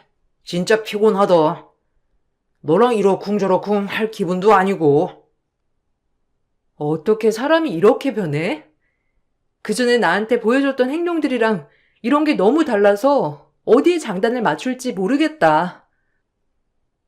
결혼한 지 5개월 차의 남편에게 이런 소리를 듣고 정말 충격적이었어요. 남편과 결혼을 하고 보니 남편은 굉장히 성격적으로 자격지심이 큰 편에 속하더라고요. 벌이가 더 큰 저에게 늘 자격지심이 있었고 제가 무슨 말만 하면 본인을 무시한다고 생각하며 그 부분으로 인해 다툼이 많아진 결혼 생활이었어요. 그리고 술만 먹으면 남편은 저에게 거친 말을 일삼았어요. 결혼 전에 그렇게 똑똑하다고 자부했던 제 자신이 작아지는 건 한순간이었죠. 전 결혼 후 남편이 호르몬이 걱정을 많이 하여 나름 신경 써서 따로 분가를 하지 않고 시어머니와 같이 살았는데 결혼 전 저에게 나긋나긋한 모습을 보이던 시어머니의 모습은 온데간데 없고 늘 남편의 문제에 있어서 가민하게 반응하는 시어머니 때문에도 힘든 결혼 생활이었어요. 하지만 제 행복만을 바라고 바랬던 부모님이 계셨기 때문에 애써 부모님께는 힘들다고 얘기를 못하겠더군요. 내가 선택한 이 가정, 무슨 일이 있어도 잘 지켜내야겠다고 생각하며 마인드 컨트롤하기 바쁜 하루하루였거든요. 그러던 어느 날 시어머니가 저에게 대놓고 이야기를 하더라고요. 희상이한테 들었다. 너 요즘 그렇게 희상이 바가지 긁는다며? 밖에 나가서 일하는 것도 힘든 애한테 왜 그런다니? 넌 네가 학원을 운영하니까 아랫사람들이 얼마나 힘든지 모르지? 우리 아들 그만 들복 가라. 아니 그렇게 밖으로 놔두는 게 싫으면 너네 학원에 이사 자리나 이런 거 취직시켜주면 좀 좋아. 여자 혼자 아무래도 학원 운영하는 것도 힘들 텐데 듬직하니 남편이 와 있으면 네가 얼마나 편해? 이런 걸 내가 꼭 먼저 얘기를 꺼내야겠니? 너도 참 눈치도 없다. 너 진짜 희상이 말대로 네가 벌어오는 돈이 좀 많다고 네 남편 무시하려고 하는 거 아니지? 아무리 여자가 밖에서 잘 나가봤자라고 그거 모르면 안 된다. 학원에서 일해본 적도 없는 희상 씨를 어떻게 학원에 취직을 시켜요? 그리고 희상 씨도 그걸 원하지 않을 거예요. 어쩜 애가 눈치가 없니? 희성이가 그 말을 꼭 입 밖으로 꺼내야겠어? 남자가 자존심이 있지. 네가 알아서 희성이 편하게 해주면 좀 좋으냐? 얼마나 눈치가 없으면 남편을 저렇게 밖으로 나돌게 해. 너 그러다가 나중에 후회한다. 네 것도 희상이 거고 그런 거지 부부가 별거니? 그럼 희상이도 밖에 나가서 눈치 볼 필요도 없을 거 아니야. 내가 속상해서 그래.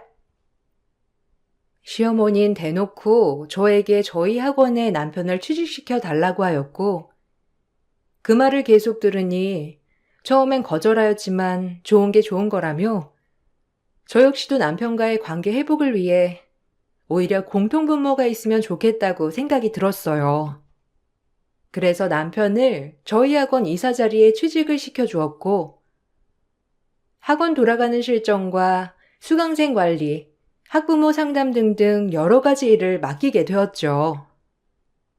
그때까지만 해도 오히려 부부가 운영하는 학원도 많으니 남편과 더 가까워지고 싸움이 사그라들 줄 알았습니다. 당신이 이제 수강생 관리랑 학부모 상담도 하고 대체적으로 학원 돌아가는 여러 가지 일을 해야 하니까 더 부지런해져야 돼. 당연하지. 이제 내 학원이나 마찬가지인데 내가 또 남 밑에서 일하는 체질은 아니어도 이렇게 내 거 하나 뭐 맡아서 하면 기똥차게 잘하거든. 두고 봐. 이 학원 여기 동네에서 수강생 최대로 많이 받는 학원으로 만들어줄게. 넌 신랑 잘 만난 줄 알아. 그래. 그래도 말이라도 기분 좋네. 당신도 오랜만에 나한테 다정해진 것 같고. 그럼 우리 진짜 다시 잘 지내보자. 네가 나만 믿어주면 우리가 싸울 일이 뭐가 있어? 그러니까 그냥 신경 쓰지 말고 학원도 나한테 다 맡겨. 어차피 네가 운영하는 학원이 내가 운영하는 거나 마찬가지지. 내가 진작에 이렇게 일해야 될 사람이었는데 참 그동안 얼마나 남의 눈치 보면서 일했는지. 이제 내 세상이다 이거야. 남자로 태어났으면 그래도 윗물에서 놀아야 되는 법이지. 아, 그리고 어차피 그럼 내가 편하게 부릴 사람 하나 필요하니까 학원 데스크 직원 좀 바꿔도 되지? 내 입맛에 맞는 사람으로. 안 돼, 그건. 데스크 직원, 오래 있던 직원이기도 하고, 우리 학원에 전반적인 것들을 해주고 있는 친구야. 그건 안 되겠어. 남편은 데스크 직원을 바꾸자고 저에게 요구했지만, 오래 일한 직원을 한 번에 자를 수 없던 저는 절대 안 된다고 했어요. 제가 안 된다고 하자 임의로 한 명을 더 구해서 데스크에 앉혀 두더라고요. 처음 봤지만 학원과는 어울리지 않게 생긴 여자 직원이었어요. 화가 났지만 그래도 본인이 잘하려고 직원까지 구했나 보다 싶어 따로 말은 하지 않았어요. 오히려 말을 하면 남편이 또 화를 내며 성화를 할까봐 그저 묵묵히 지켜보려고 했었죠. 그땐 그냥 남편과 정말 잘 지내고 싶었거든요. 내 월급 쪽에서 저 친구한테 월급 주는 거니까 그런 줄 알아. 그러니까 당신이 왈가왈부하지 않아도 되겠지? 그래도 그렇지. 우리 학원에 데스크 2명씩은 필요 없는데. 뭐, 일단 알겠어. 당신 일하는데 전적으로 비서처럼 부린다는 거지? 어, 명색이 이사가 돼가지고 혼자 다니는 게 말이 되냐? 다 내가 이 학원 운영 잘해보자고 하는 거니까 나만 믿어. 그래, 당신이 알아서 하겠지. 나 당신 믿는 거 알지? 뭐 당신이 알아서 잘하겠지만 정말 잘해야 해. 실망시키지 말고. 그리고 저 친구 이력서 좀 볼 수 있을까? 그래도 학원 데스크에 앉아 있는데 내가 이력이나 이런 건 봐야 할 것 같아서 그래. 나 못 믿는다. 내가 어련히 알아서 사람 잘 뽑아 쓰려고. 넌 그냥 학원 강의나 충실히 해. 학원은 나한테 맡겨두고. 학원 운영을 남편에게 맡기니 남편이 회사를 다닐 때보다도 사이가 더 좋아지는 듯 했어요. 남편 또한 자존감이 올라가서 그런지 저에게 연애 때와 같이 나긋나긋하게 해지며 다정해졌어요. 그 모습을 보니 그래, 그동안 스트레스가 많아서 그랬던 거였구나 싶었고 저 역시도 남편에게 맡기길 잘했다 생각이 들 정도로 오히려 남편을 믿어주니까 나아졌죠. 하지만 이것도 그때뿐이었어요. 처음엔 가정적으로 변하겠다고 다짐하던 남편은 오히려 학원 이사가 되자 밖으로 도는 일이 더 많아졌고 시키지도 않은 학원 영업을 한답시고 일하던 도중 외부로 나가는 일이 잦아졌거든요. 워낙 수업을 많이 하고 있던 터라 이런 부분에 신경을 쓸 수 없었던 저는 강사들이 말을 해줘야 알았죠. 남아있던 강사들은 제 남편에게 불만이 이만저만이 아니었습니다. 요즘 이사님 밖으로 엄청 도시더라고요. 지난번에 민호 어머니 왔었는데 상담도 안 하시고 외부 미팅 있다면서. 아, 그래요? 제가 따로 얘기해 볼게요. 아무래도 학원 경영에 대해 신경 쓰는 사람이다 보니 외부 미팅도 하나 봐요. 주의 줄게요. 사실 원장님 실력이면 뭐 외부 홍보를 안 해도 알아서 찾아오긴 하잖아요. 오히려 이사님이 자꾸 자리를 비우시니 저희가 수업도 해야 하고 학부모 상담까지 진행해야 하는 부분이 너무 힘들어서 말씀드리는 거예요. 원장님이 잘 얘기해 주셔요. 저희뿐만 아니라 학부모들도 왜 이렇게 전화 연결이 안 되냐? 애들 성적 때문에 상담하고 싶은데 언제쯤 되냐 말이 많아서요. 아, 네, 참고해서 전달할게요. 아유, 미안해요. 그렇게 불편함이 있는 줄은 몰랐네. 내가 잘 알아듣게 얘기할게요. 아, 그리고 그 데스크 직원 말인데요. 일도 제대로 안 하고 지난번에 하루 종일 핸드폰만 만지고 있더라고요. 시험지 좀 복사해달라고 했더니 자긴 이사님 비서라며 그런 일은 안 한다고 하고요. 이게 말이 되는 건가요? 이 부분도 주의 좀 주셨으면 좋겠어요. 어머, 그래요? 알겠어요. 여러모로 선생님들이 많이 불편해하고 있었네. 주의 줄게요. 그러니까 기분 풀어요. 내가 대신 사과할게. 강사들이 이렇게 얘기를 하니 내가 너무 남편에게 학원을 방치했구나라고 생각이 들며 아차 싶었어요. 그래서 남편에게 진지하게 얘기를 해보려 했지만 역시나 남편은 큰 소리를 치며 저에게 뭐라고 했고 오히려 더 사이가 악화될 뿐이었죠. 남편의 행동이 머리로는 아니란 걸 100번, 1000번 알았지만 싸움을 만들고 싶지 않았어요. 제가 뭐라고 하면 더 뭐라고 할 걸 알았거든요.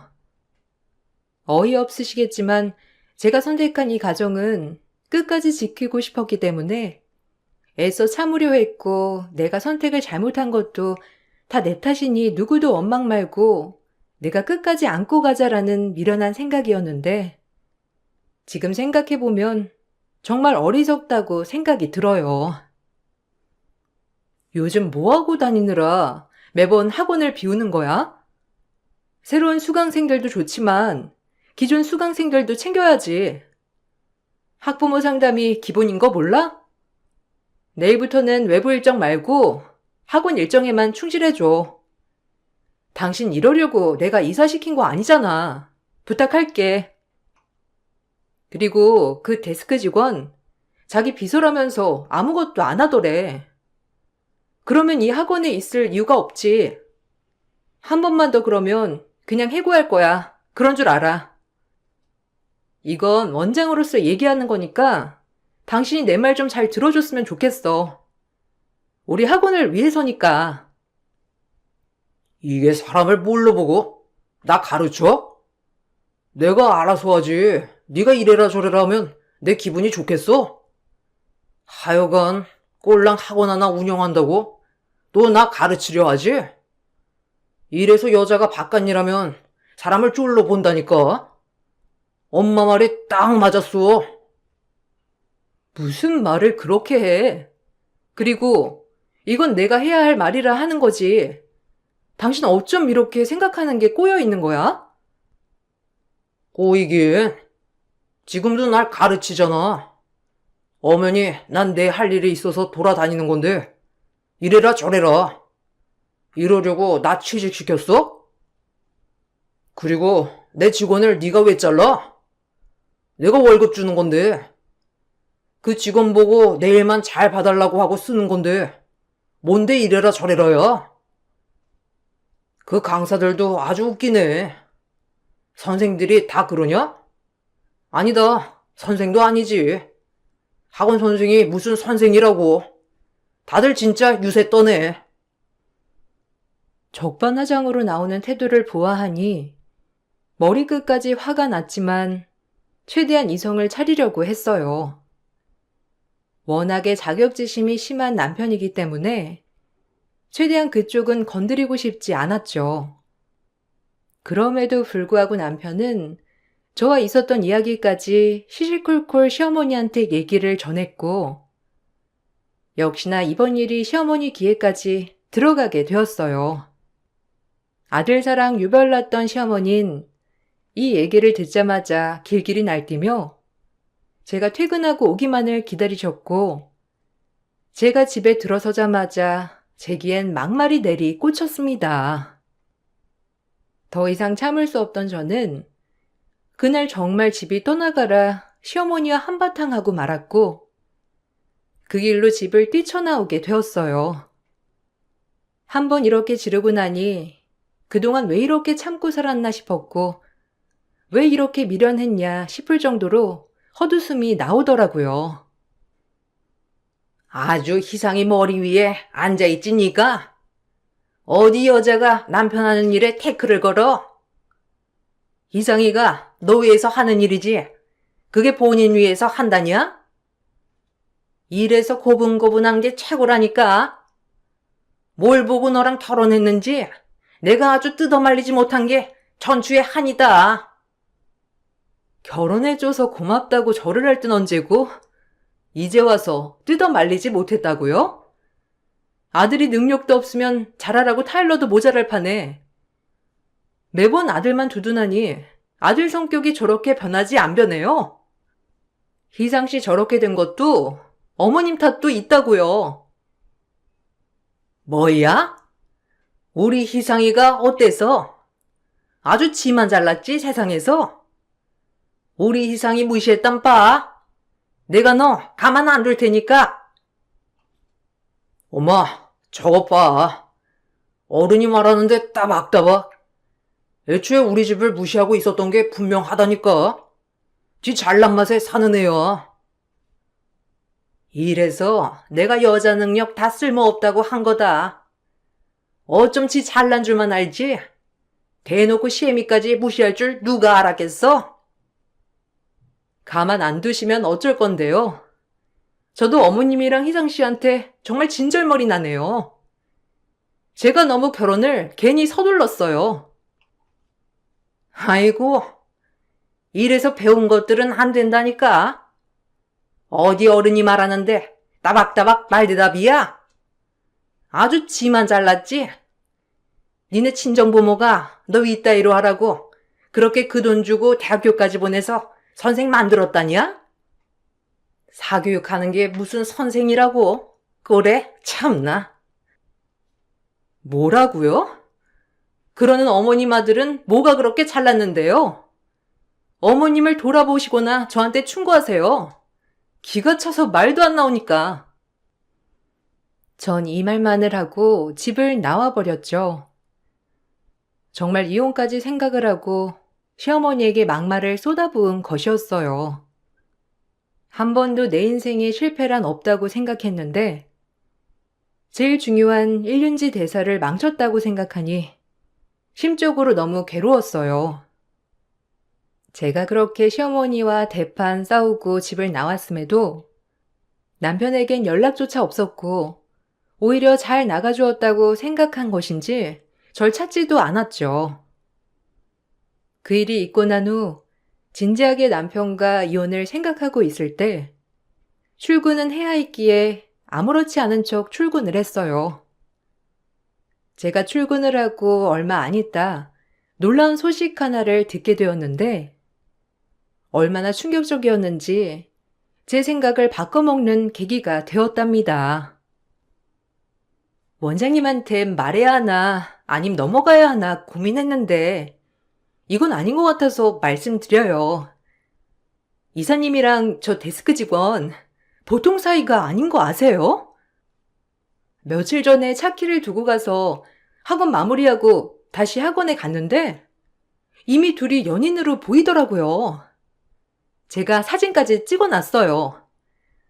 한참 고민하다가 말씀드리는 거니까 원장님 너무 놀라시지 않으셨으면 해요. 원장님 잘못도 아니고요. 아, 고마워. 이런 건 내가 바로 알아야지. 알겠어. 일단 이 문제는 내가 알아서 할게. 비밀만 잘 지켜줘. 사진만 나한테 보내주라.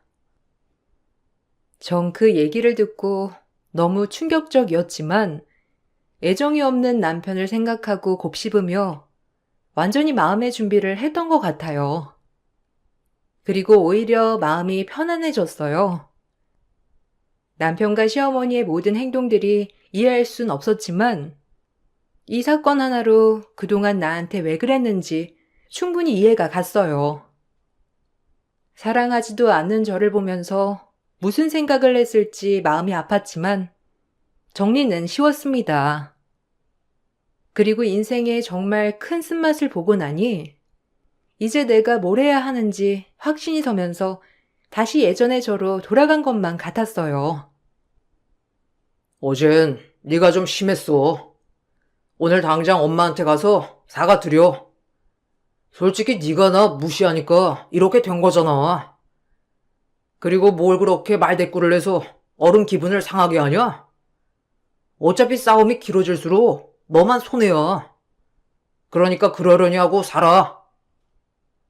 네 인물에 나 같은 남자 만나기 쉬운 줄 알아? 내가 그나마 너 하나 구제해주고 사는 건데 네가 참고 살아야지. 그래야 공평해. 나한테 할 말이 그것뿐이야? 그래. 내가 왜 집을 나가? 집을 나갈 사람은 따로 있는데. 알겠어. 오늘 들어갈게. 이따 외부 강의 있어. 외근 나갔다가 갈 거니까 좀 늦을 거야.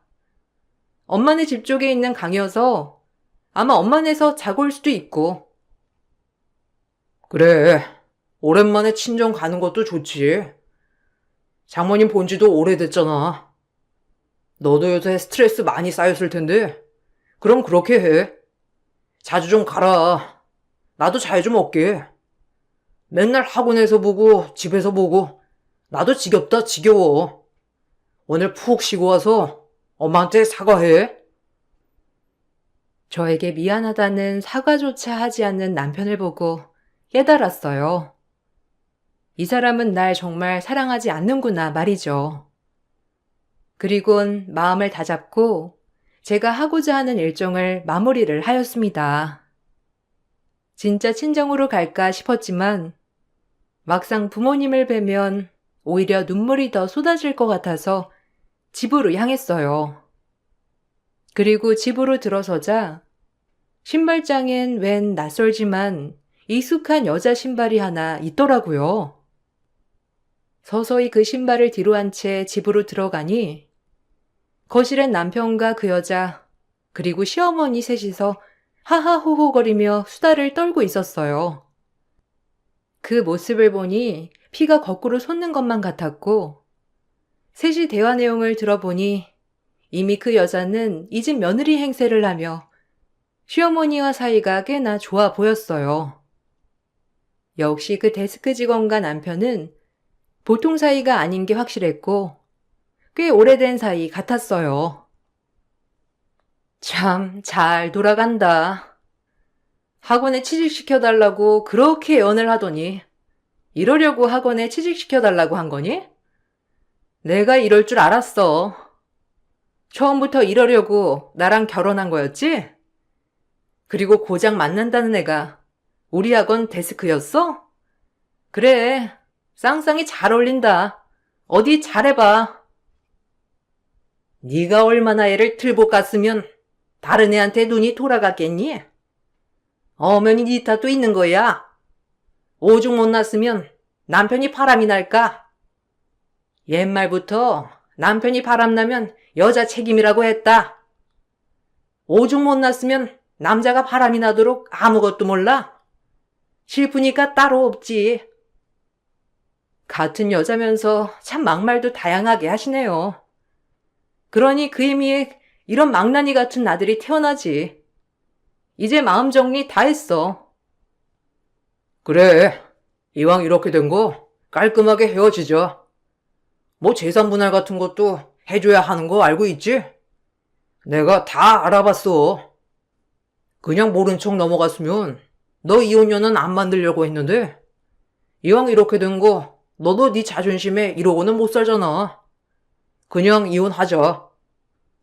나도 그냥 새 출발하는 게 마음 편하겠어. 인물은 없지만 재산도 있겠다. 귀찮게도 안 할 것 같아 결혼했지만 도저히 못 살겠다. 네 본심이 이제 나오는구나.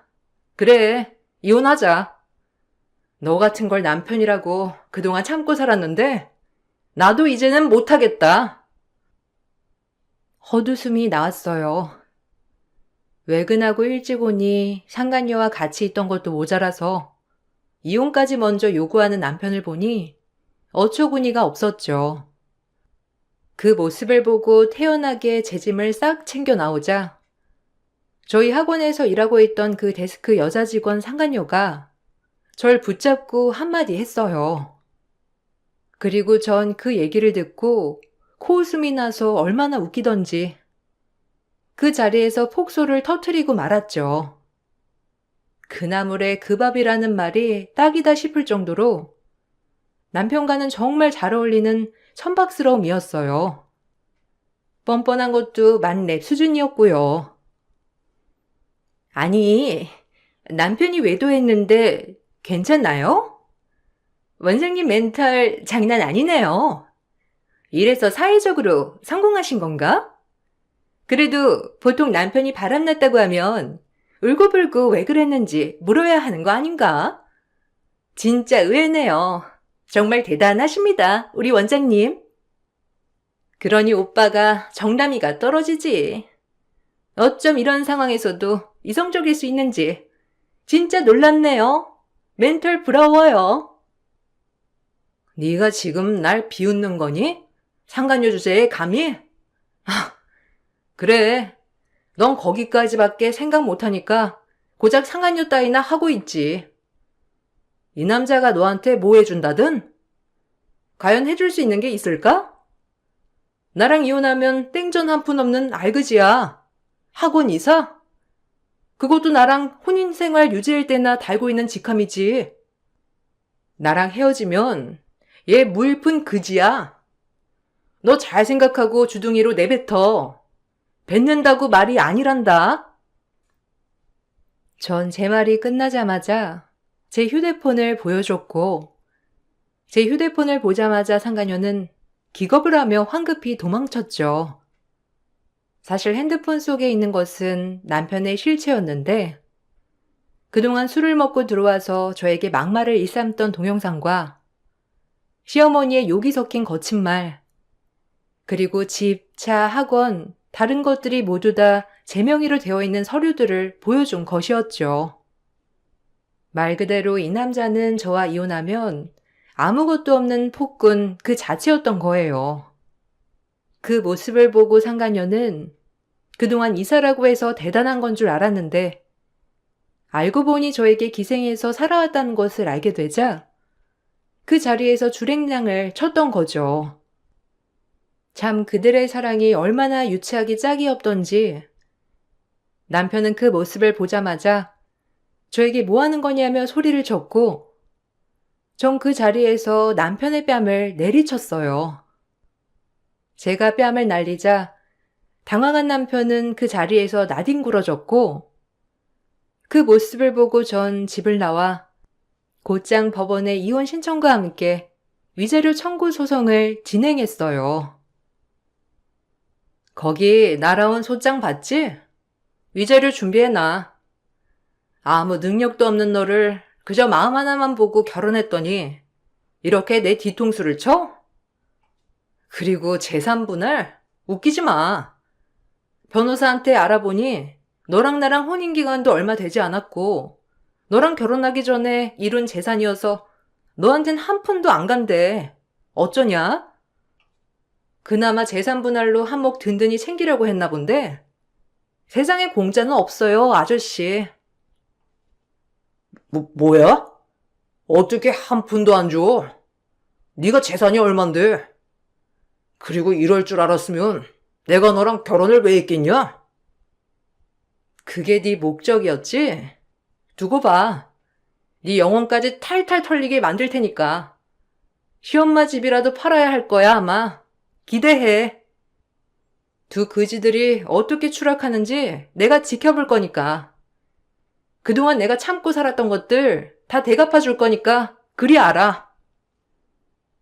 남편과 이혼을 진행하자 남편은 이제야 본색이 드러나듯 재산 분할 얘기를 꺼냈어요. 온갖 정이 털렸고 오히려 제 마음 정리하기는 쉬웠어요.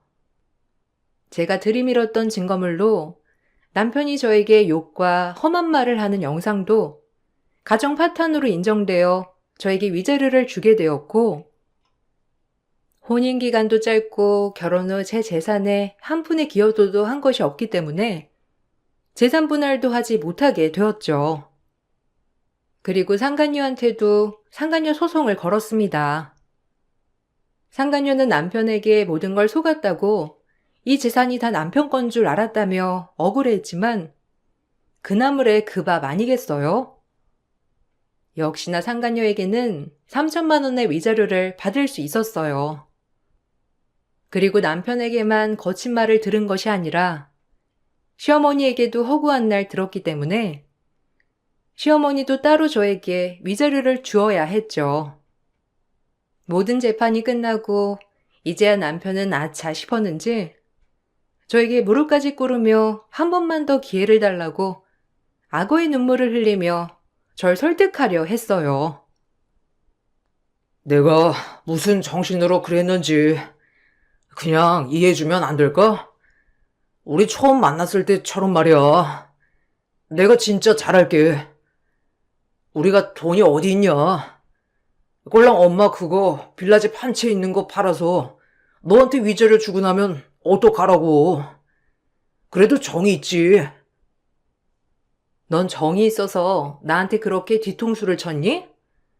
구질구질하게 이러지 말고 그냥 깔끔하게 끝내. 이럴 줄 모르고 내 뒤통수를 친 건 아니잖아. 얼마나 무식한 변호사한테 물어봤길래 이 돈이 다 네 돈이 될 줄 알았니? 어리석다 정말. 다신 보고 싶지 않으니까 나한테 애걸복걸도 하지 마. 어차피 그래봤자 내 마음 안 변해. 건선징악이 왜 있는데? 앞으로는 좀 착하게 살아. 네가 원하면 엄마한테도 사과하라고 할게. 다 내 잘못이야. 너무 어리석었어. 그러니까 그냥 한 번만 넘어가 주라. 어? 또 매운맛 보고 싶은 거 아니지? 헛소리 말고 가던 길 가자. 이제 서로 얼굴 볼 일도 없을 거니까. 아우, 묵은 채증이 내려간 것 같네. 사람 고쳐 쓰는 거 아니라 너한테 기대도 없고 이런 일이 있어도 넌 변하지 않겠지. 넌 그런 인간이니까. 어디 그 집꼴로 잘 살아봐. 그렇게 저는 이혼을 하였고 결혼 생활이 채 얼마 되지 않았기 때문에 혼인 무효 소송도 알아보았지만 어쨌든 제 의사로 결혼을 한 것이고 결혼 후 발생된 모든 일들이라 따로 무효는 되지 않았어요. 그래도 이번을 계기로 정말 많은 것을 배우게 됐답니다. 어려서부터 똑똑하고 제 인생에 실패란 없을 줄 알았는데 가장 큰 일을 실패했다고 생각하니 제 자신이 계속 아닌 걸 알면서 외면했던 것 같아요. 하지만 이번 일을 실패라 생각하지 않고 정말 소중한 경험이라고 생각하니 마음이 한결 편해졌죠. 전 남편에게서 받은 위자료와 상간녀에게 받은 위자료는 저소득층 아이들에게 기부하였습니다. 엄청 큰 재산은 아니지만 그래도 이 위자료는 정말 뜻깊게 쓰고 싶었거든요. 그리고 들리는 소문은 남편과 시어머니는 집을 팔아 월세집으로 이사 갔다고 해요. 그리고 남편은 나이도 차서 어디 들어갈 데가 마땅치 않아 지금은 일용직 아르바이트를 하며 전전하고 있다고 하고요. 참 우스운 결말 같아요. 아님 정해진 결말이었으려나요? 전 상처를 극복하고 지금도 열심히 학원 일을 하며 살아가고 있답니다. 오히려 지금이 더 행복하고 편안해진 것 같아 요즘 들어 얼굴 보기 좋다는 말을 듣고 살아요. 이 기억이 정말 잊혀질 순 없겠지만 그래도 나중엔 인생인 에피소드의 일부분으로 기억되는 날도 오겠죠? 두서없이 써봤는데 즐겁게 봐주셨으면 해요. 저도 이 채널을 보고 울고 웃고 위안을 많이 얻거든요. 그럼 이 글을 보고 계신 여러분들 행복한 하루 보내시고 늘 좋은 일만 있길 바랄게요. 감사합니다.